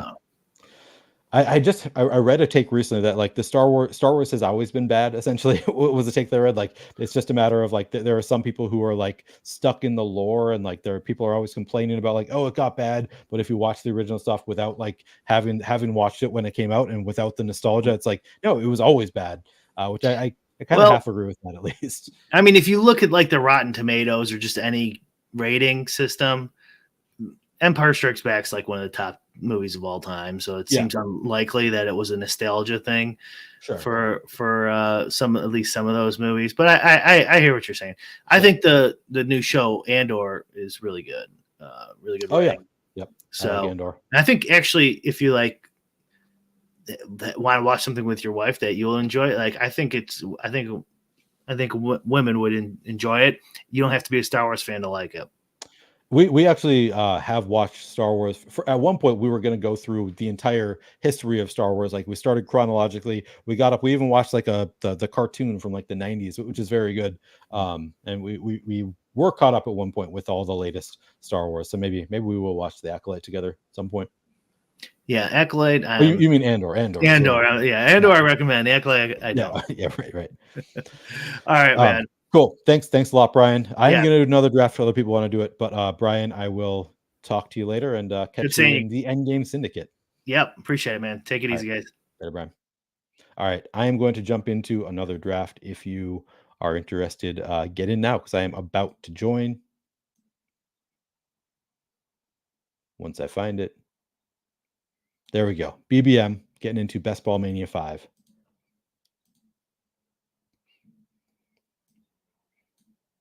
And I'll use the overlay again. This is pretty useful.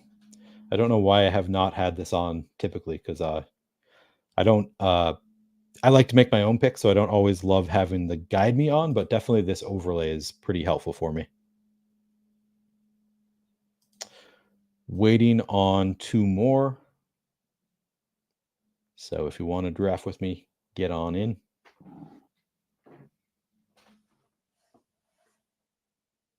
This is draft number 68 for me, or Best Ball Mania draft number 68 for me. All right, we are full.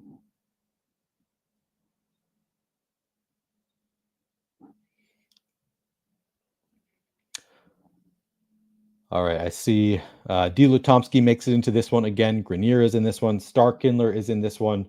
I'm not sure if I know this group of people. Let me know if you are in chat. I don't know all these names. I recognize those 3 at the least. Lutomsky, Grenier, Starkindler, all in this one. Jim Waller makes it into this one. Jay DeLong. I knew a guy named Jay DeLong in high school. Probably not him. I get what did I get? The 11 hole here. Gerardo. Do I know Gerardo? I'm not sure. I might. It's got the badge.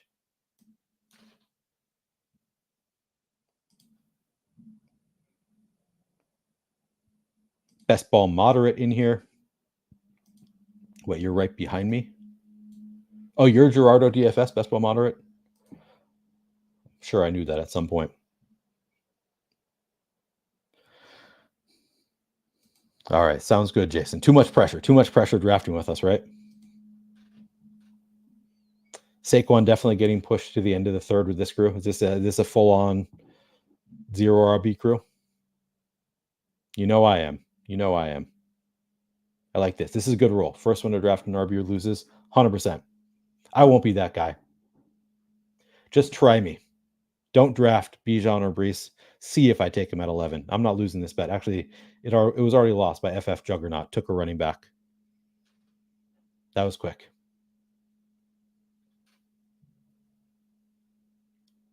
Starkindler playing the game. He goes AJ Brown at 7. Bit rare.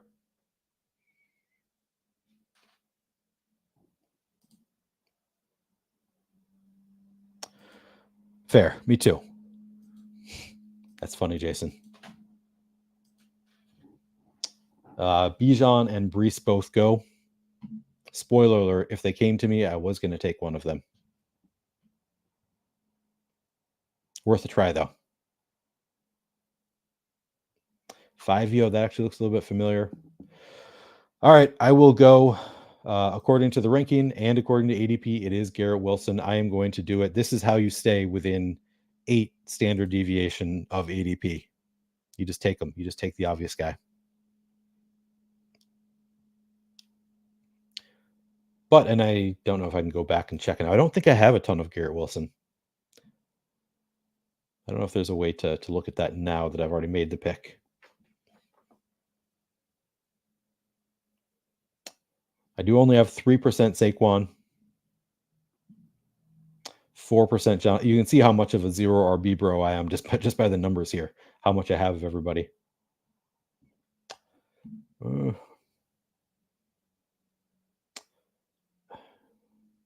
Got Garrett Wilson. Not taking Josh Allen. I got no correlations here to look at. Yeah, I'm just going to go Marvin Harrison. I like the pick. Could go Drake London. But they have the same bye week, Drake London and Garrett Wilson. Break it in favor of Marvin Harrison, the higher ADP.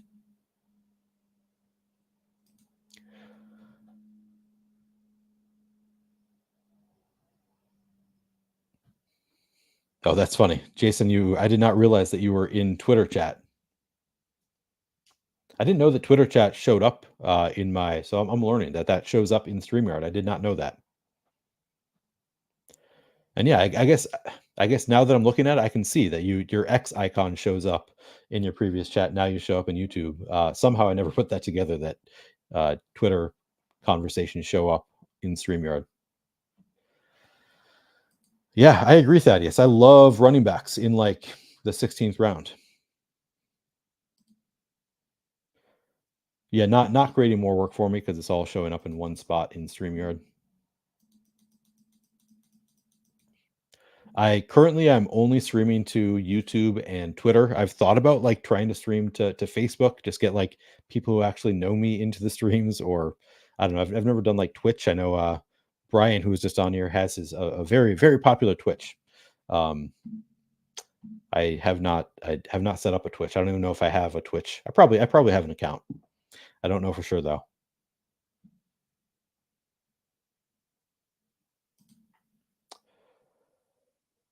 Anything out of the ordinary so far besides Starkindler going AJ Brown at 7? Everything looks pretty standard here. I guess Ayuk at 13 for best ball moderate. That's a bit unique. Still does the Detroit San Francisco thing though. He's already correlating for week 17.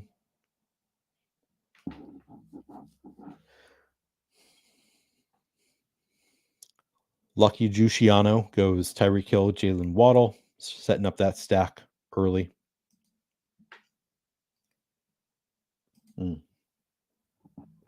Fun combo. High upside.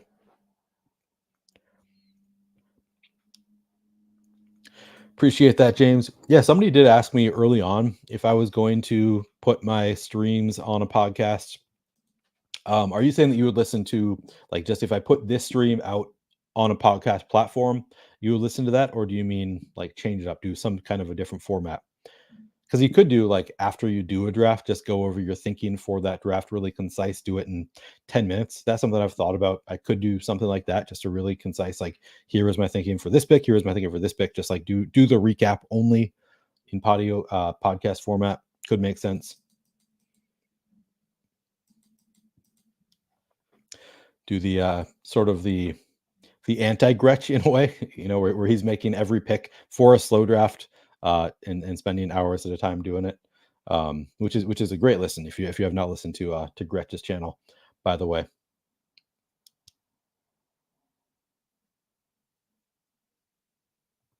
Appreciate that, James.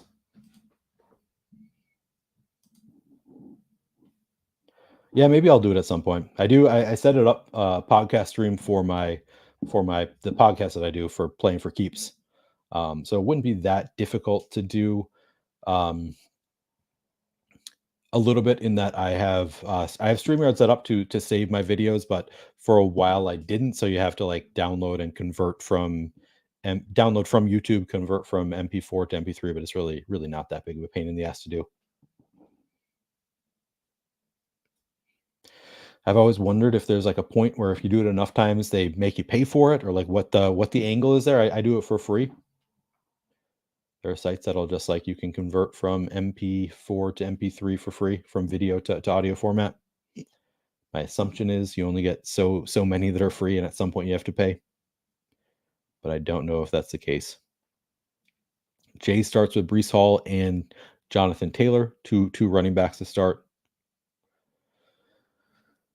Tank Dell, though. All right, let's see. Garrett Wilson, Marvin Harrison is where I'm at. All right, who is rare for me? 5% Derrick Henry. I only have 4% Laporta. There's a reason for that, and that's not that low. I guess 1% ETN. That is pretty damn low. I really don't want to click it, though.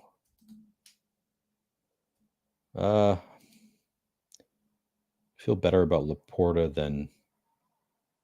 All right, I'm doing Laporta. Getting my rare share.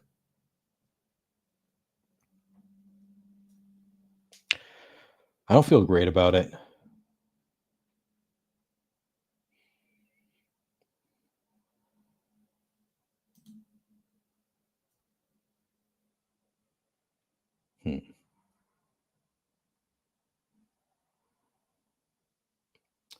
Maybe it was over-focused with that pick on getting unique exposure, because it's kind of new to me to be able to see what my exposures are.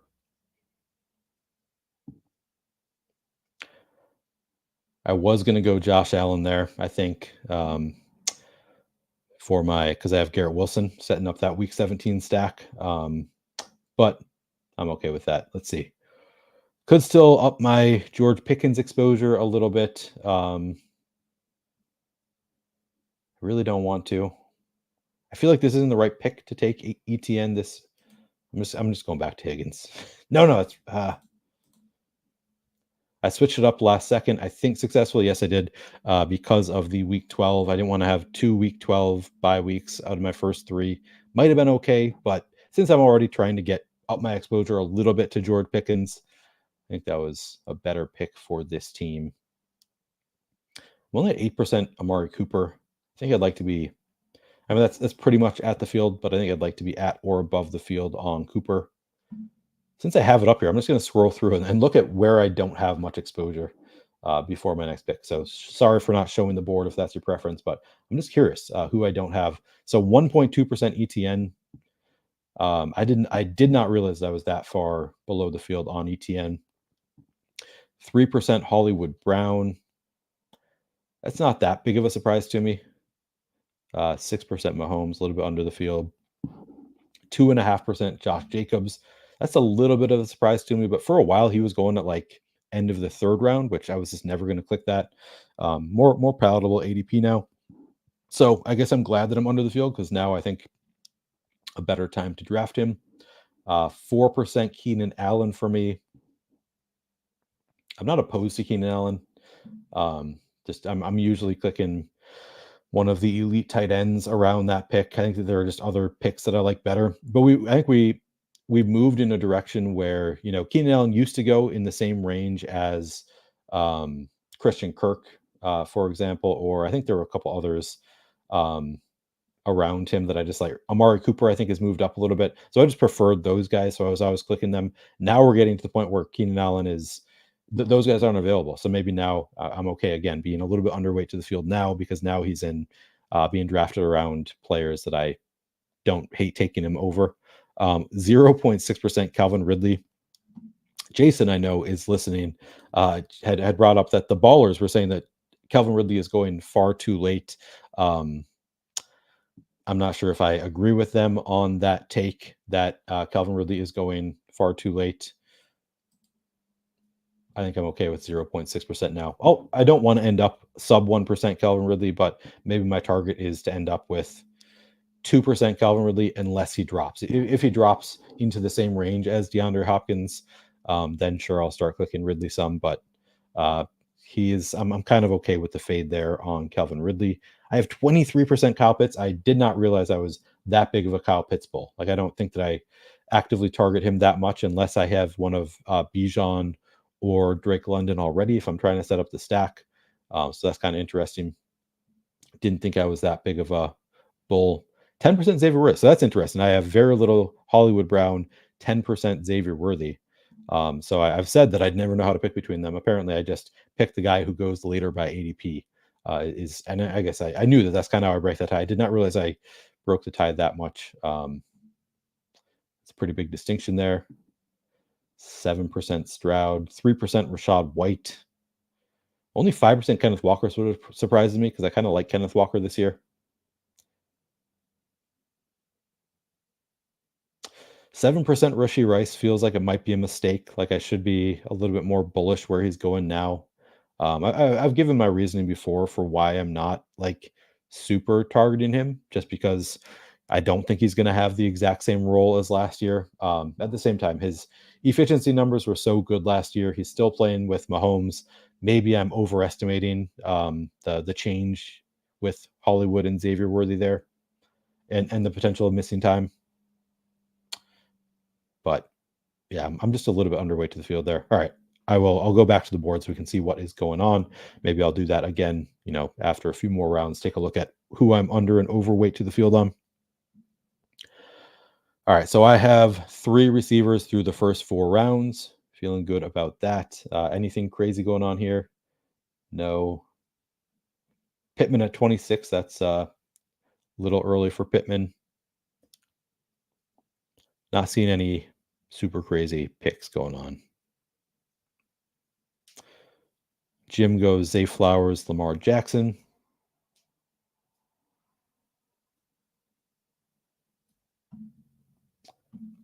Does not get the elusive Mark Andrews falling back to him. Pretty hard to do that unless you go mega early on them.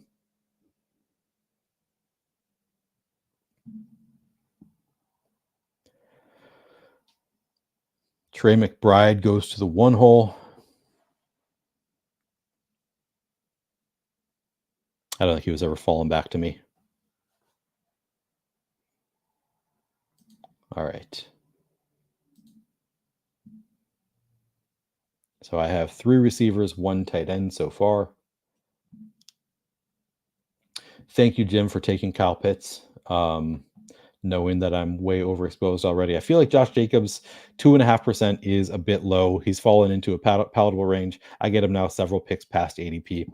Good opportunity to take a Jacob share, unless I want to see if I have anything else I'm missing first. I don't think so. I think we're good. I'm going Josh Jacobs. All right, I'll check in with chat.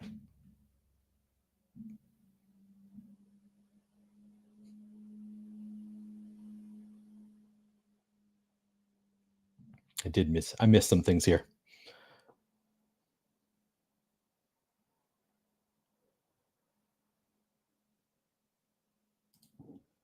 All right, first I'm going to make my pick. All right, Worthy is still here. Could go Worthy. Probably is the pick, just because I treat him at least as a tier ahead of these other guys. I've got the George Pickens again. So doing a similar build to the first draft, getting Worthy and Pickens on the team. I do only have 4% Richardson. I guess I could have done that. But maybe that makes more sense if you have Malik Neighbors or something, already have the week 17 built in. That's again comes back to just the way I build, where I rarely take a quarterback unless I already have the stack partner. So Richardson and Josh Allen, I sort of, as a result, don't prioritize quite as much. But could have done it there. I'm going to throw this back up here. Yeah, CMC Nico is a fantastic agreed. That's a really nice start from the one hole. What says he levitates when he gets CMC Nico. This is true. That's why I never have ETN, is because I'm always clicking Christian Kirk.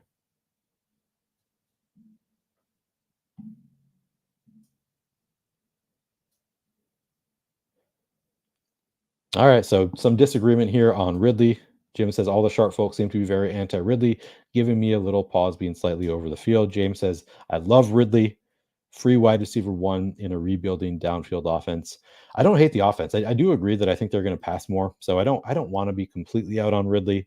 I agree with this. He definitely isn't a lock to be wide receiver 1. D-Hop was still pretty damn good last year. So I guess I've been playing it under the assumption that D-Hop is the actual wide receiver 1. James, of course, pushes back. You want the older guy who runs fewer routes downfield. He was still damn good last year, though. I don't know. Yeah, 13%, quite a bit of Ridley there for Jim.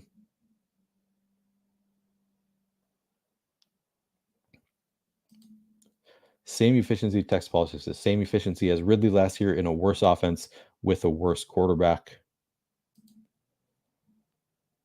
Yeah.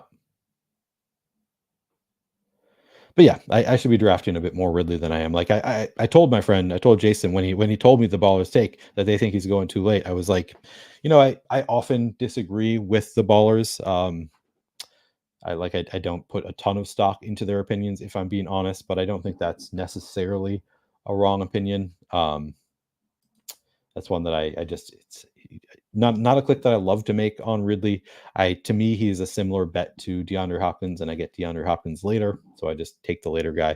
But again, that's a nice thing about being able to see your exposures, is now I see it and I'm like, damn, I don't want to be like completely out on the guy. I don't hate him. Like I think I took some Ridley last year. He was pretty decent last year, I thought. So I do think he's a fine pick. I'll probably up my exposure a bit.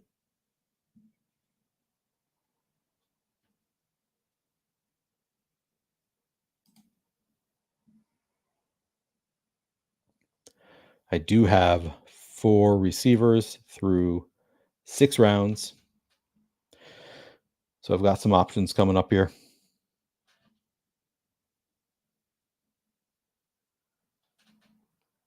Yeah, Ridley went at 57. So yeah, here I wouldn't have been able to take him anyway. Maybe I would have taken a share if he had fallen to me at 59. That's pretty nice. Getting CJ Stroud. Yeah, this is a nice start for FF Juggernaut. Goes Christian McCaffrey at the 1 hole. Nico and Devonta Smith at 2-3. Did not get Jalen Hurts to fall back to him, which obviously is the real dream, but he takes Trey McBride, Terry McLaurin there at that turn, and then gets CJ Stroud to fall to him. So, and then Dave Montgomery is fine as a second running back. Correlated there, Montgomery with Christian McCaffrey. So yeah, I think that team is looking pretty nice.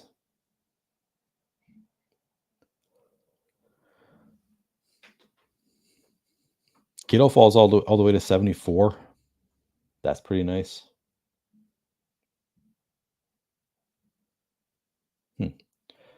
Lucky goes Hill, Waddle. Saquon did go not late round 3, but all the way to pick 28. That is pretty late for Saquon. So that was a correct take by James. Correct prediction. But he has the double Miami stack. Goes Mahomes at 45, Pacheco at 52, White, and then Addison. So wait, where did the Chiefs guys go? Oh, so Hollywood went there at 50. He goes Pacheco as part of his Mahomes stack, probably hoping that Rashee Rice comes back to him and Rashee doesn't get there. I also took Xavier Worthy. Or with Xavier Worthy's never getting back to that 69 hole.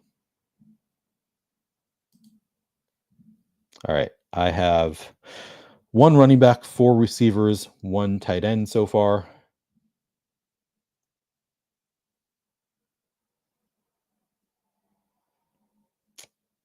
We will see what Jim does.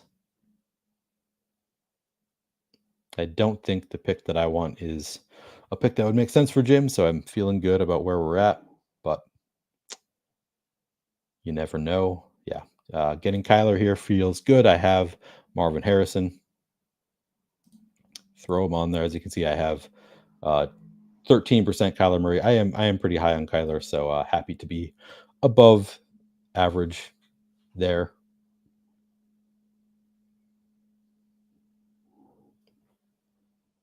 What else do I want here? We're through 7 rounds. I have my 4 receivers. Looks like it's just I could throw JMO on to my Detroit stack. I have 3% Jameson Williams. I'm not big on Jameson Williams. I'm probably trying to be underweight to Jameson Williams. Could do it and try and do a later Goff for the stack. I think I'd rather get one of these running backs. So Alvin Kamara, going to tentatively be in on it. 2 correlations with Jonathan Brooks. I also have 10% Jonathan Brooks. Yeah, I'm going to take my rare Alvin Kamara. We were talking about that yesterday with Gretch on the stream with Gretch yesterday. I've been totally out on Kamara, and I did it last year, and it was a huge mistake. So I'm like, definitely scares me how little Kamara I have. So I think getting a share there makes some sense.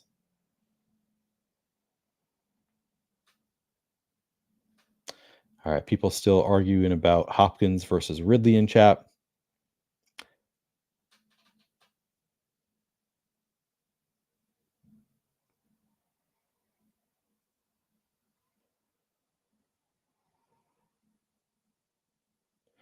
All right, Thaddeus says Titans about to blow.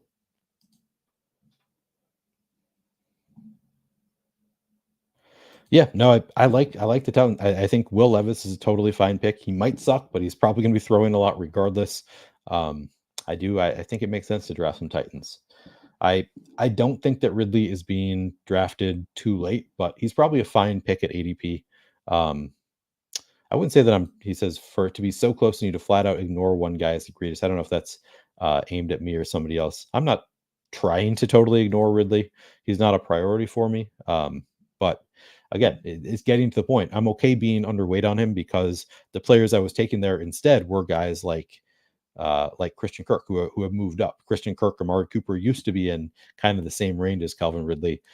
So the problem is just I used to prefer a lot of guys that were going in the same range. Now those players have moved up.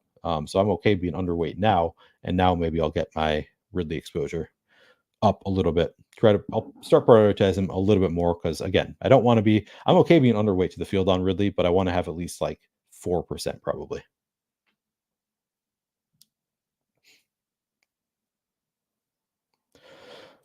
You didn't like the Stroud click? It's correlated, gets him past ADP. I thought it seemed fine.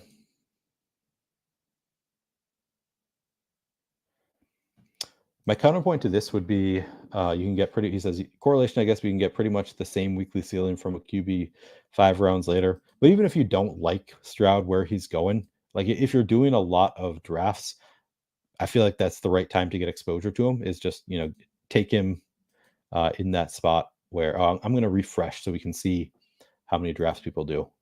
If you're doing a lot of drafts, I feel like it's okay to get your guy falling past ADP when you have correlation. Like even if you're going to end up, and it looks like Juggernaut did 149 drafts last year, so he is a maxer. It makes sense to get your exposure to CJ Stroud here when he's falling past ADP. You have the correlation. I like the pick. I think. I know I would have made the same pick. If you're doing just one draft, then sure, maybe you say, yeah, I don't want to take CJ Stroud, take that bet here where he's going. But when you're doing 150 drafts, I think it makes sense to take him when he falls past ADP. And I think pretty significantly past ADP. Let me see.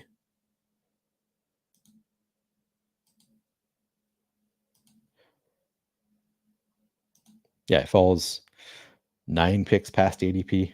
Like I think that's the right time to take your bets on CJ Stroud. Now he does. I think he is falling a little bit. So maybe the ADP is just like he took him where his ADP is moving towards, but I don't think it's ever really going to get that much lower just because of the 3 receivers going ahead of him.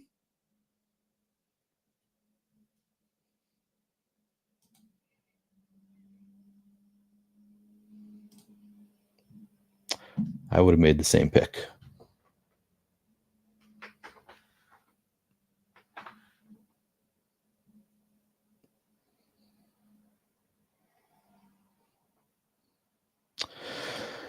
I don't know what I made. Yeah, Meatwad. So he has the San Francisco Detroit correlation there. I'm curious how much correlation there is in running backs in the same game because it kind of feels like at some point like you're getting too slow. Like it feels tough for both running backs to hit. Maybe it can work out if CMC just has he can have an 80-yard touchdown or something. Maybe the game moves quick enough for it to work out. But I guess if it's too like not super electric running backs, I'm not sure that it's great correlation. I'm sure studies have been done. I'm sure the research is out there, but intuitively that doesn't feel like the best correlation. Running back. But again, with a guy like CMC or Brees Hall, like you get the running backs who can just score, a long touchdown. Maybe it's a little bit better. They can score and hurry up the game.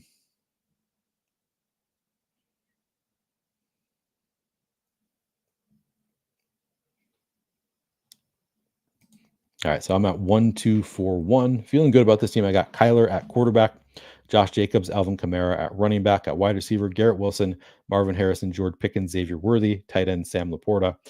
So tight end, I've exceeded the bucket. Wide receiver, I need much more to get into the bucket. If I take a wide receiver here, I'm going to be in a better spot. So I think that's probably the move. I don't love Shakir, but as you can see, I guess that's actually more Shakir than I thought I had. And I do have Garrett Wilson. Ooh, Gerardo, you're going to be mad at me if I do this, aren't you? Sorry, buddy. I think I have to.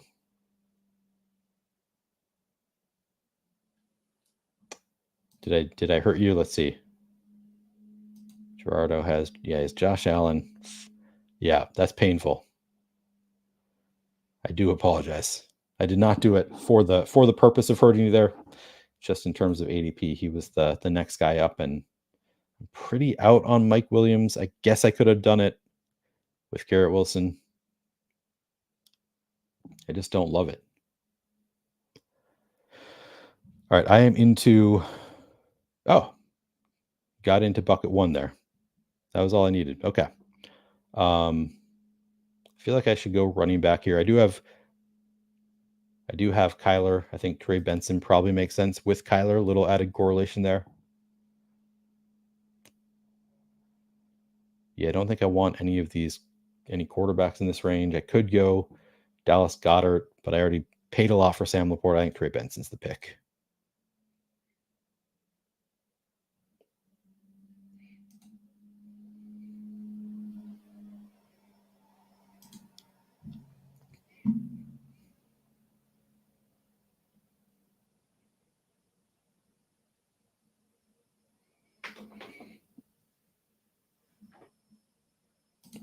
James says this will be my 3rd year maxing BBM. I'm leaning more toward player takes than correlation above all this year.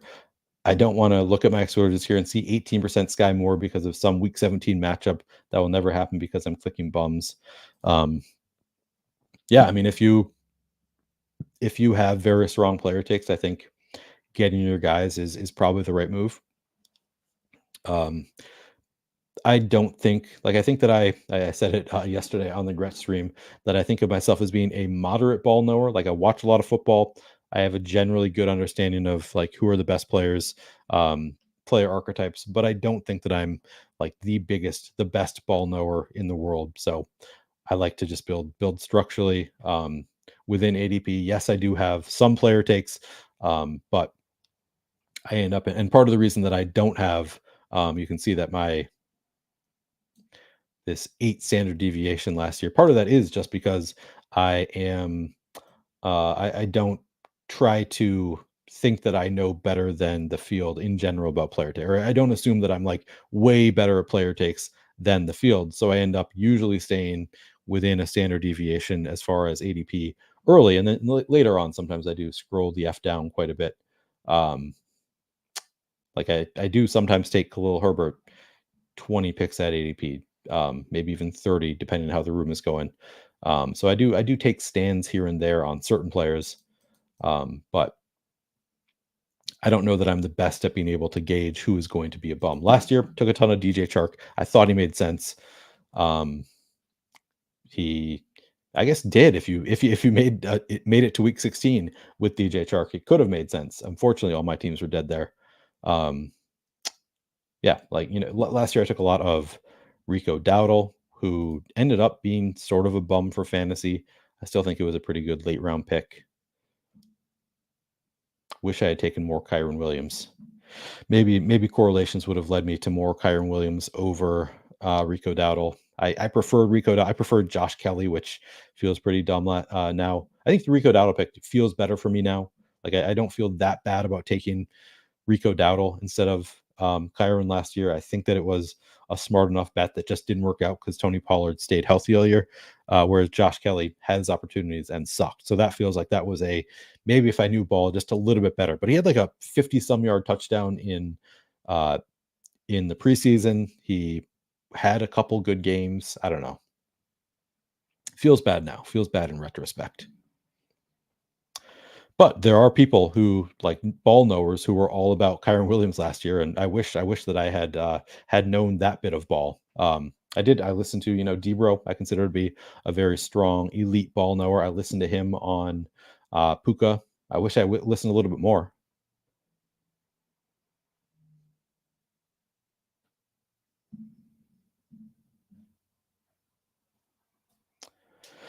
Yeah, and I think I was about even with the field on Kyron. He was not like a full fade for me, but he didn't go in every draft. I had him in. Um, I think I had about the same exposure to like that he went drafted at. But I was just Rico Dowdle. So it was part of it for me was game theory. Like I heard enough people talking about Kyron and like literally nobody talking about Rico Dowdle. And I believe, maybe I'm wrong about this. I believe Rico Dowdle was actually drafted many fewer times than Kyron Williams. So part of it was just he's not going drafted at all. All of the reports are that he's the Dallas Cowboys running back too, which I thought was a really strong bet. Dallas Cowboys running back too, as likely as anybody to, you know, have contingent value, have the starter go down. Of course, it didn't work out because Tony Pollard never got hurt. But there were, I think it was strong enough reasoning on Rico Dowdle, but obviously wish that more of it I'd gone to Kyron more instead. All right, we are at 1-3-5-1. Have Kyler at quarterback.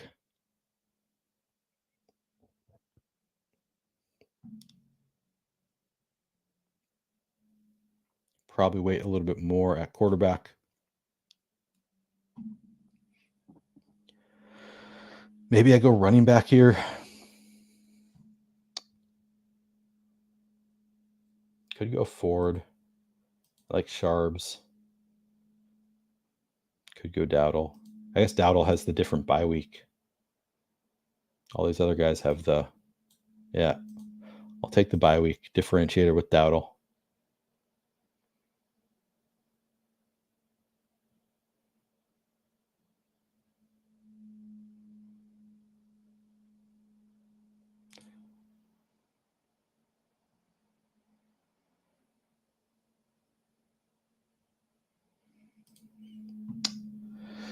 I could go Kendry Miller here. Oh no, I took Alvin Kamara, so maybe not the pick here. I guess I could go Leggett or Downs. I don't have any week 14 wide receivers yet. Downs is a good pick there.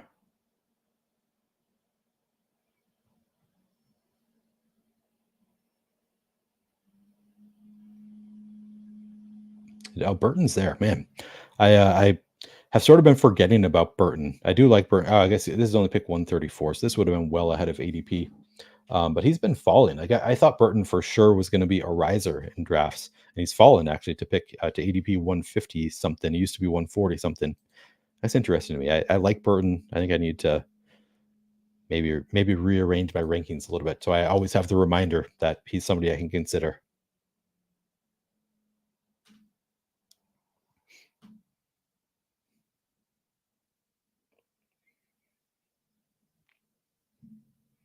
All right, let me see. Catch up with chat. Yeah, Josh Kelly, he like did really well in game one in a split backfield, like got more work than expected. And then uh Eckler got hurt for a couple games. And it was like, oh my God, I am the smartest man alive. The late round running back who I took a ton of is about to smash. And then he was awful in like multiple games as the lead back there in uh for the Chargers. That ended up being terrible. But yeah, it looked very smart very briefly.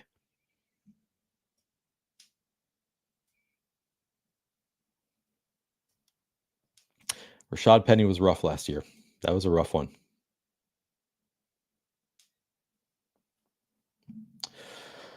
Yeah, I mean, part of it was also I was under the impression that Cam Akers had won McVay over. Like he was really good late in the year prior. So it was like, okay, he seems to be the guy that they're really buying into. Actually knocked out one of my teams that was on the verge of making it to the final. I would have had a third team in the BBM three finals. Just needed Cam Akers to score fewer than I want to say 20 fantasy points, and he put up like 24 fantasy points. That was so brutal seeing Cam Akers going off after he did like nothing all year. But I was under the assumption that, hey, he was good enough late in the year. They're going to lean on this guy once again. Obviously, that was incorrect. You are right. There were definitely tea leaves suggesting that I should have been more in on Kyron. But he was just, to me, Kyron was similar to a Rico Dowdle, Josh Kelly. Like I just did a lot of late round running back. Landed on some of Kyron, did not land. I took less of him than Josh Kelly, Rico Dowdle. Yeah, obviously, I wish I could have that one back. Well, those are some damn good player takes. Tank Dell. That was a good pick. Unfortunate that he was not there in the playoffs.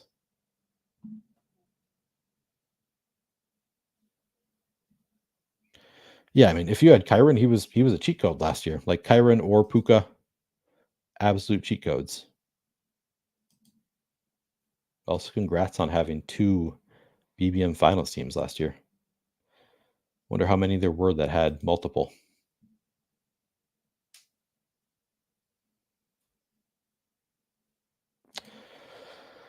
Do you mean because he shaved? He forsook me? Is that the correct term? Did he forsake me? I guess I can just say that. Did he forsake me by shaving? Is that what you mean? I assume he went to go watch the presidential debate. He did not actually have anything pressing going on. He was just like, yeah, I don't want to do another draft. Doesn't have the same love of the game that I do for streaming best ball drafts. But maybe he had something real. I don't know. Good pick there for Star Kindler, Jermaine Burton. Love that. Got the nice little correlation there. A.J. Brown, Jalen Hurts, Dallas Goedert. He's got Cooks coming back. Nice looking team there. Are we going to have to take a look at the second team? I think it was James. Somebody was saying that the number one hole is crushing, the number two hole getting crushed. Doesn't look that bad. I guess we have three quarterbacks there. I'll have to take a look at it.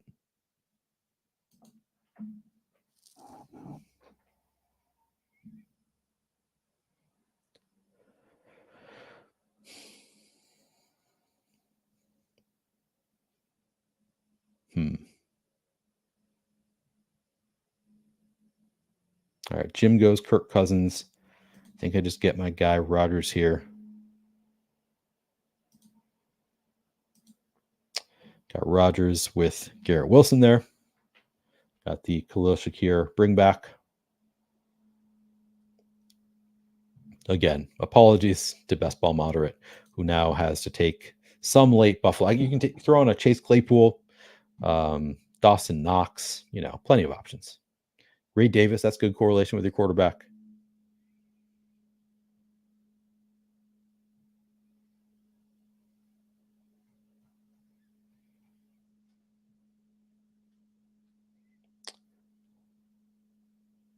Could go Gibson here. I think I go with the double receiver, go Malachi Corley with Aaron Rodgers.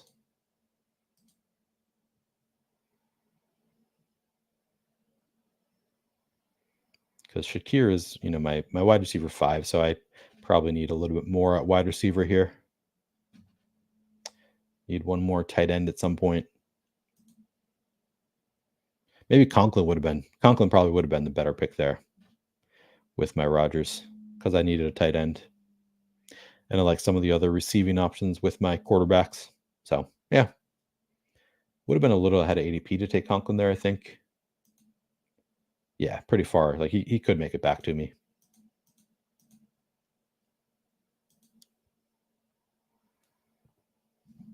Corley kind of fun. I didn't see the actual number that I have. I don't think I have a ton of Corley.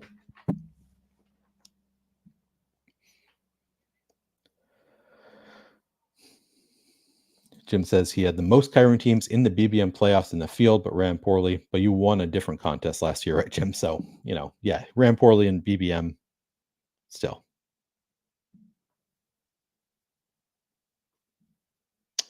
Yeah, did you say 3? I thought he said 2 BBM teams. You had 3 teams. That's insane.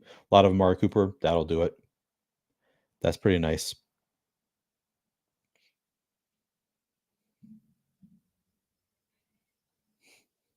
Yeah, the McVay RB fallacy. Is he going to do it to us this year, though? Is Kyron going to be a mistake this year? And what you really want is Blake Corum. It feels like it, doesn't it? Like Burton feels like a no-brainer. It could be Yoshevich or something, but oh, big time. I'm a big V-neck fan. Here, I'll pull it down a little for you guys. A little extra chest hair there for you. You're welcome. Thank you for not forsooking me, Tyler.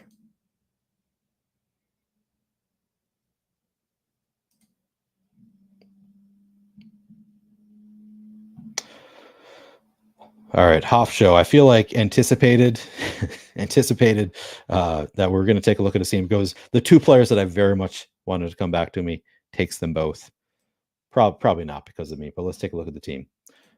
Since somebody was talking about him.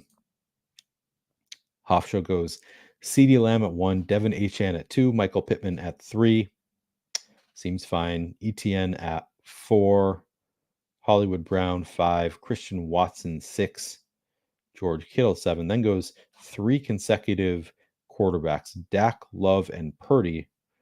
Let me see. Is there a correlation there? Yeah. CeeDee Lamb with Dak, Watson with Love, Kittle with Purdy. That's, in my opinion, too much to spend at quarterback to get all 3 of those guys, but they are all correlated. So it might be okay. Then he goes back to Dontavian Wicks. Love that. He has Love adds on Dontavian Wicks. That's definitely a good pick there. Has Ty Chandler bring back. That makes sense to me. Darnell Mooney seems fine. And then he snipes me on 2 of the guys that I really wanted, Tyler Conklin and Demarcus Robinson, but seemed like fine picks for this team. Yeah, needed some more wide receiver firepower. Gets his second tight end. I don't think he's getting buried. I think it's a fine team. Despite the 3 quarterback thing is definitely a bit much.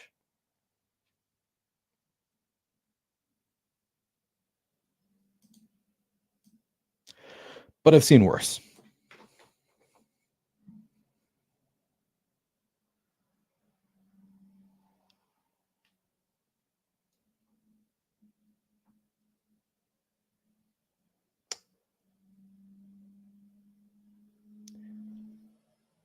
All right, I'm going to get my guy. Anytime I can get Herbert at ADP, I'm taking him.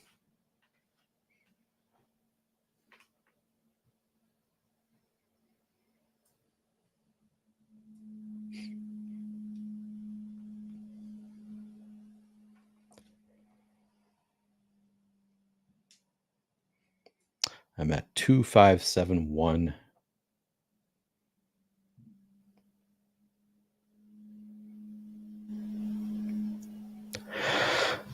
I've been pretty out on Michael Wilson, as you can see here, 3.7%.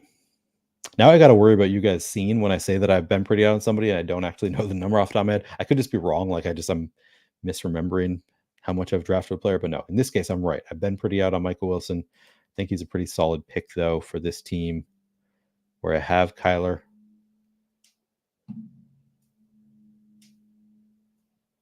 Because I like Dortch and Zay Jones later, so I don't like target Michael Wilson a ton, but I'll do it in this one. Get a share there. 2 more picks. Best ball moderate goes double tight end. Those now you have 3 tight ends.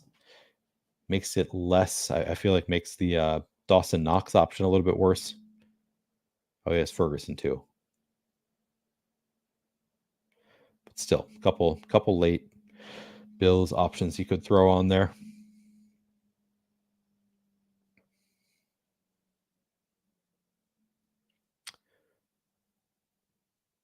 All right, let's see.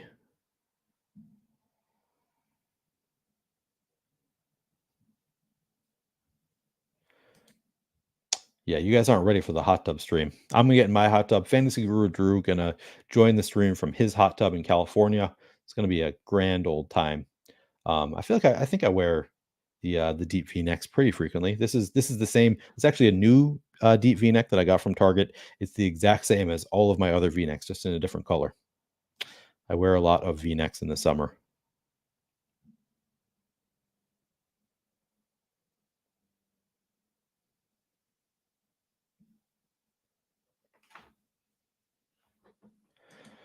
Yeah, they might be. Kyron Achan in the 3rd round might be absolute smashes. That is not unlikely.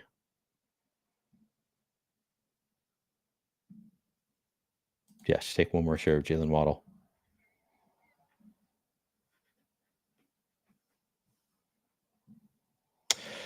I think I'm okay with it. Jaden Daniels just taking 2 quarterbacks. I'm willing. I do a mix of 2 and 3 quarterback builds with Jaden Daniels, but I feel like he could just be really good. Like he might be very strong quarterback, 1 ton of rushing upside, decent passer. It sounds like from what I hear, pretty good passer. So yeah, I'm generally okay just taking 2 quarterbacks with Jaden Daniels, but I wouldn't do like only Jaden Daniels with Bryce Young or Daniel Jones. If I do 2 quarterbacks with Jaden Daniels, it'd be like Jaden Daniels and Justin Herbert, or taking somebody in the 10th round kind of a thing, as opposed to a 16th round second quarterback. Glad to get Herbert. Daddy approves. Yeah, Wilson. There's been a little hype on Wilson. I think I'm getting back in on Wilson. I was in on him last year.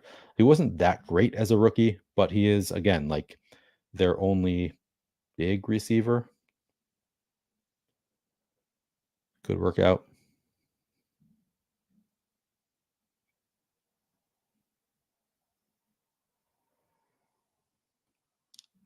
Yeah, different opinions on Jaden Daniels, whether it's okay. Oh yeah, that's good. It says if he's your QB2, let it ride. I would say if he's your QB2 or QB1, like with a second one not far behind him. So pretty close to the same opinion there.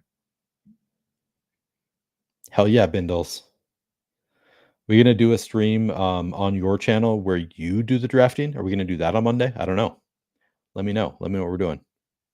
Yeah, it'll happen one day. Yeah, I'm not drafting a ton of Chubb. I just think that he could be a big old 0 this year. So not a priority for me. I take him when he falls, just in case he is, because we know that he is an uber athlete. He could be still an uber athlete at 29 years old. Like he still could just bounce back better than others do because of how incredible he is as an athlete. So I'm out, but not like I'm not taking 0%. I'm probably gonna end up again, 3-4% Chubb is probably the goal. 3%, I would say, more so than 4.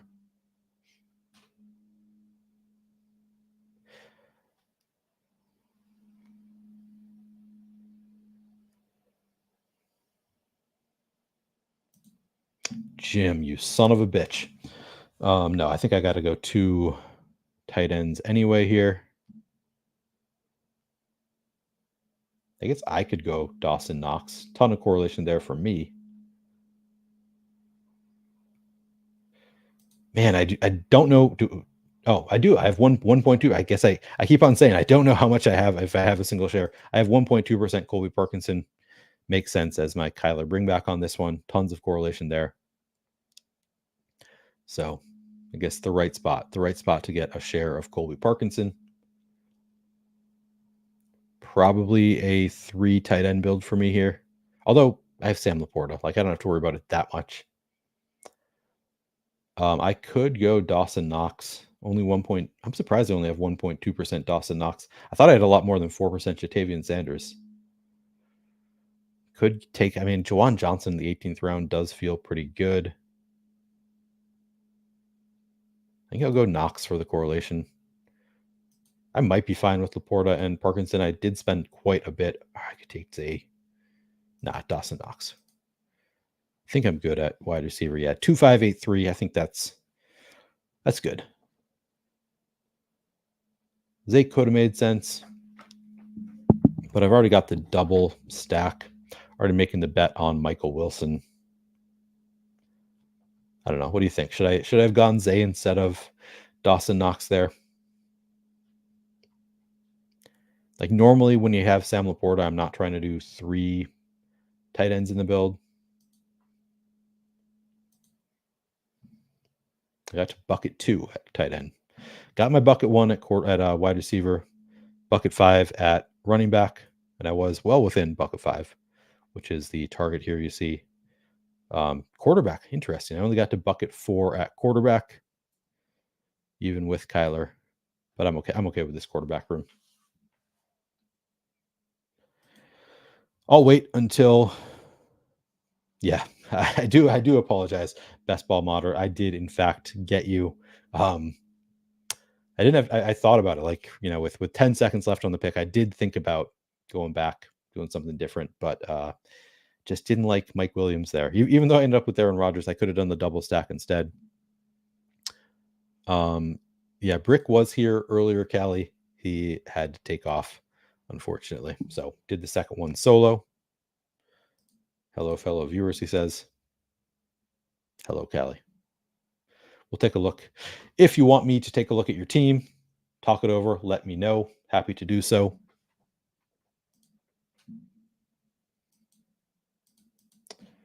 After we finish out the draft here. Or if there's any other teams you want me to take a look at.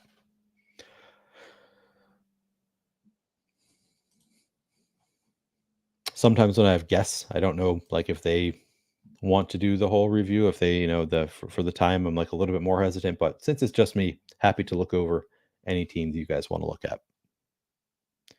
Hell yeah, Jesse in the 6 hole again. Take a look.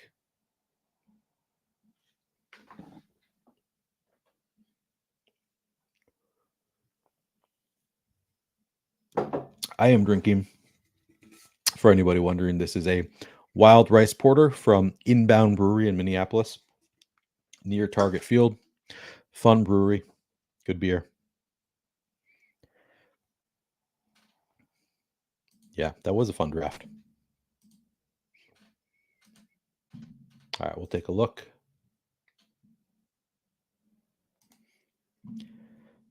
BBM number 68. All right, at quarterback, I'm going over my team first. I have Kyler Murray and Aaron Rodgers at quarterback. Running back, Josh Jacobs, Alvin Kamara, Trey Benson, Rico Dowdle, Khalil Herbert. At wide receiver, Garrett Wilson, Marvin Harrison, George Pickens, Xavier Worthy, Khalil Shakir, Josh Downs, Malachi Corley, Michael Wilson. And at tight end, Sam Laporta, Colby Parkinson, Dawson Knox. So I have Kyler with Trey Benson and Marvin Harrison and Michael Wilson.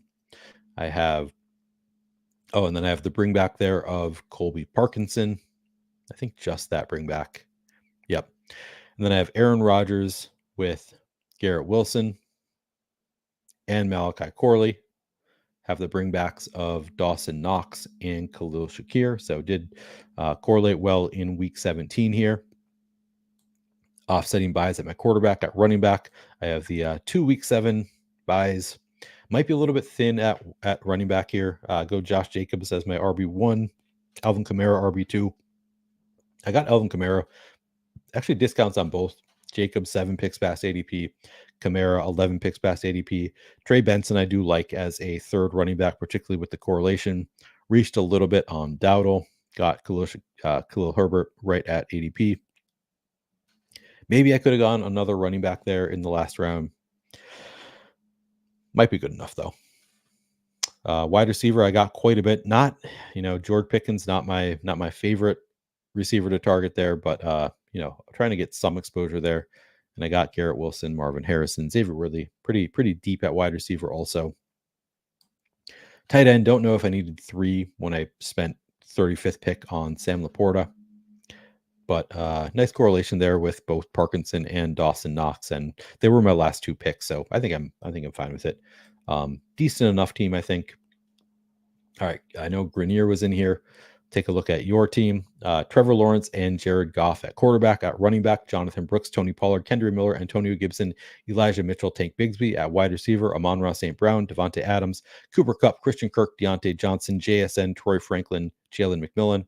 And at tight end, Mark Andrews and Luke Musgrave. So he has Trevor Lawrence with Tank Bigsby, Christian Kirk, those two. And then he has Tennessee, the bring back. Tony Pollard bring back from Tennessee. So nice, some week 17 correlation there. He's got Jared Goff with Amon-Ra St. Brown. Any San Francisco bringbacks? Eli Mitchell bring back from San Francisco. Looks good. Strong enough. I think strong enough. I mean, we can look at the bucket. So quarterback, target is bucket 2. He goes bucket 5. I think I'm fine with Trevor Lawrence and Jared Goff as a quarterback room, though. Running back, target bucket 5, gets into bucket 5, draft capital 105. Oh, this does look, so according to this, low draft capital spent on running back. That's interesting. That surprises me a little bit that it's draft capital is below the low for bucket 5. But he has Jonathan Brooks as his RB1, Tony Pollard RB2, Kendra Miller, Gibson, Mitchell. I think it's good enough. I don't know. I'm surprised it's below the draft capital there, but I think it's good enough, or close to. Very strong at wide receiver, gets into bucket 1. At tight end, gets into bucket 2 with Mark Andrews and Luke Musgrave. Yeah, I think that's a pretty solid team for Grenier. Let's see.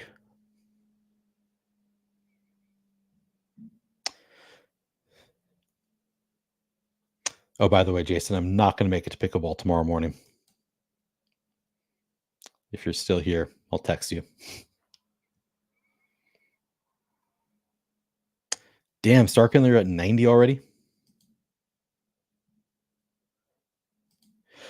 Yeah, I would slow down. I would slow down if I were that deep in. Dula Tomsky says, look at his team. I'll take a look.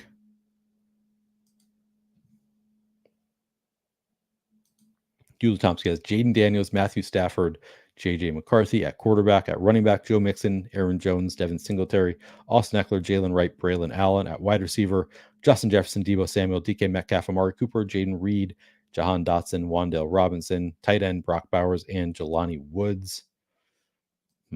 Jaden Daniels paired with Austin Eckler, Jahan Dotson. Any Atlanta bringbacks? No. Then he has Matthew Stafford. Is that unstacked Matthew Stafford?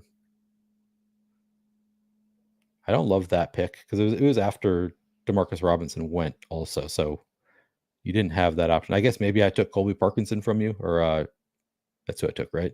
And then he has J.J. McCarthy with Justin Jefferson. Has the Jaden Reed bring back. Okay. As far as draft capital, quarterback, he gets into bucket 5, close to bucket 6. Running back, also bucket 5, but he's well into bucket 5 at running back with this group. Wide receiver makes it into bucket 1. Tight end makes it into bucket 4. I'm slightly concerned about Brock Bowers and Jelani Woods just because I'm not sure that Jelani Woods is like a sure thing, and Brock Bowers That's probably fine. You spent enough on Brock Bowers. You're counting on him being elite. I think that's okay. Yeah, I think it's a pretty solid team overall.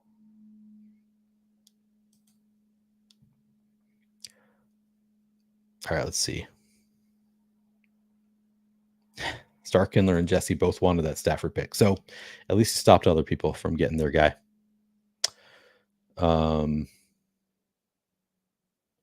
Best ball moderate. We'll take a look. And I did snipe him at least once. Let's see if he landed the plane.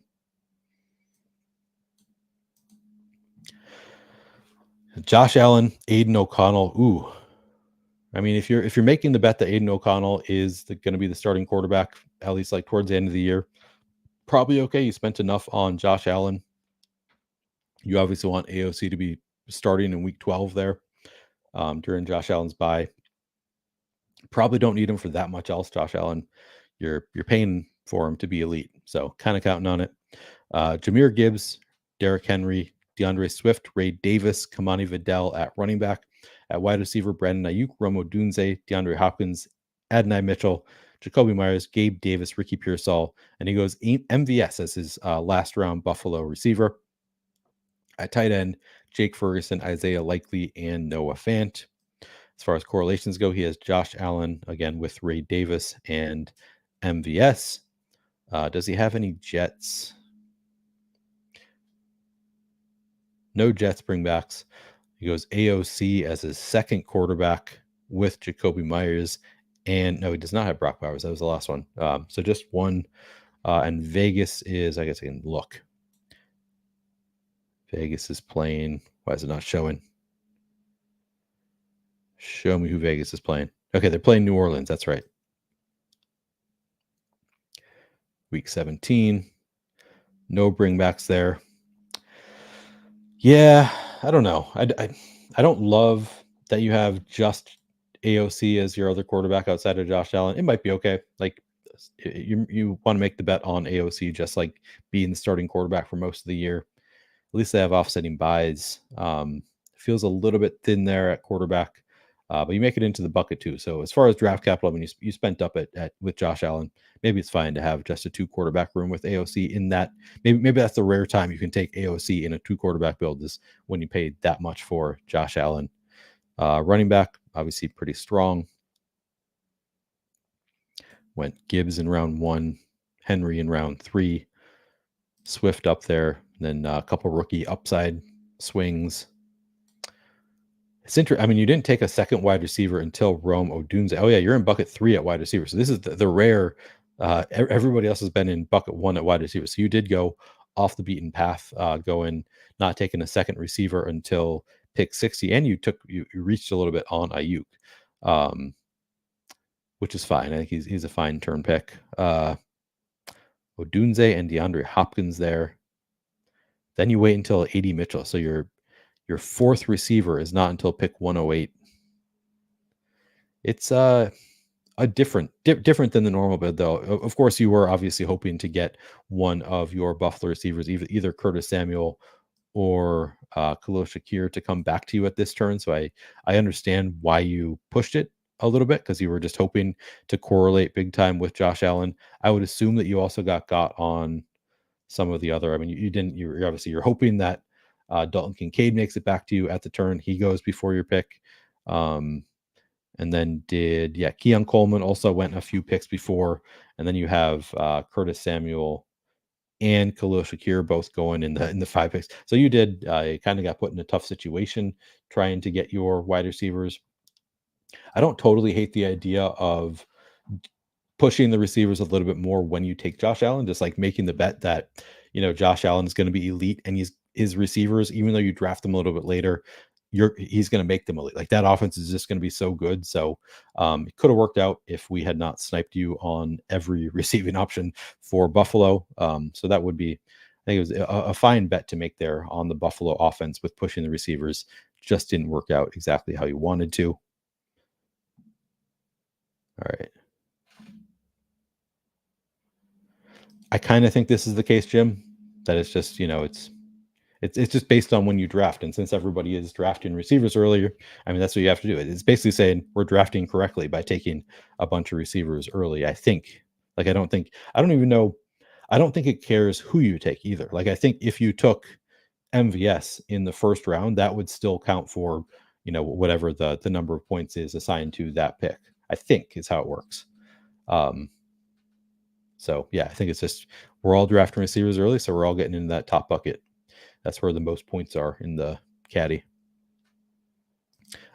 Stafford was a scramble pick. Didn't know who to grab. 20 picks past ADP. I see. Yeah, this is my concern with Parkinson. I took him just for the correlation here because I don't have much of him.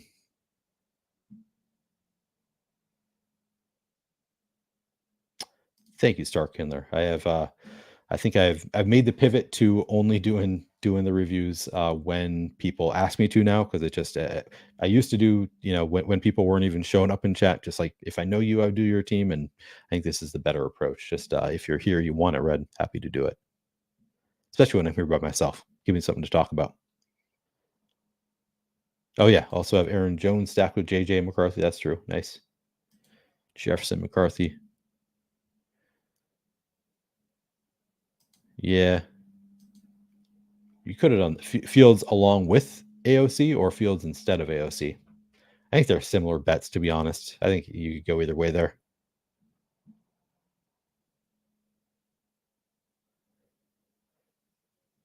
Okay, so you do have some nice correlations there. Wait, Wandale? Why are people talking about Wandale? Did I say something? Oh, did he have a bring back that I didn't notice? Somebody must have had a bring back with Wandale that I missed there. Who are the Giants even playing? Now I'm blanking. Oh, it's Slayton. Let's see, plays Indy. I feel like I missed a conversation somehow. I'm gonna close up momentarily here, unless anybody else. I don't think I missed anybody who wanted me to look at their teams. Jim says his draft felt fairly generic. You could take a look at it. See your generic looking team. Oh, are you telling me how to pronounce it? Wandale? That's not. Is it really pronounced Wandale? Wait. Wandale. Is that really right? Have I been saying it wrong for years? Interesting. Grab your first New York Giants double stack. Did you have? He has Hyatt and Neighbors. No Wandale. I'll take a look at Jim's team just because he said it's fairly generic. Yeah, Lamar Jackson, Kirk Cousins. I definitely have a lot of this pairing, Lamar Jackson and Kirk Cousins. I like the pairing. Zach Moss, James Conner, Brian Robinson, Javonte Williams, J.K. Dobbins at running back, at wide receiver, Puka Nacua, Drake London, Zay Flowers, Lad McConkey, Jalen Polk, Rashad Bateman, Luke McCaffrey, Greg Dortch, DJ Chark, and then at tight end, Kyle Pittman and Dalton Schultz. So he has Lamar paired with Zay Flowers and Rashad Bateman. He has, and then any bring backs does he have? Oh, he has Dalton Schultz bring back. Then he's got Kirk Cousins paired with Drake London and Kyle Pitts. Just those two, right? And then any Washington, Luke McCaffrey, bring back from Washington, along with Brian Robinson. As far as the buckets go, he's got a bucket 2 quarterback. That's the target. Bucket 5 running back. That's the target. Bucket 1 receiver. And then he gets bucket 2 tight end with Kyle Pitts and Dalton Schultz. Yeah, pretty standard, but I kind of think pretty standard is good. Like pretty standard is a team that can win, is a team that can advance, that can get to the finals. Like these are the teams that usually win. So I like it. Yeah, nice secondary mini stacks without the quarterback. Always nice to have as well. All right. I originally was going to be doing the Eliminator show tomorrow, but ended up doing that on Tuesday. I had to rearrange some things. So already did the Eliminator show that I had planned for Friday. But if you haven't checked out, that's a good conversation I had with Crutches on Tuesday. Tomorrow, I am going to be on the Friends of Best Ball stream on the Fanspeak channel. with Megan. Oh man, I asked her how to pronounce it, and now I forget what Shoop. It's either Shoop or Shoup. No, it's like Shoup with Megan Shoup on the Fanspeak channel. So I'll be doing that tomorrow afternoon at, I want to say, 5 Eastern. So come check us out if you're not already subscribed to the Fanspeak channel. I'll be tweeting it out. If you haven't already liked the video, subscribe to my YouTube channel. I would appreciate it. Of course, trying to get to, I have not updated my banner or put the banner up at all. This says 1742. I think I'm actually up to like 1762 as of before this stream, something like that. Trying to get to 2,000 subscribers. So if you would subscribe to the YouTube channel, I would appreciate it. Like the video, always helpful. Thank you guys very much.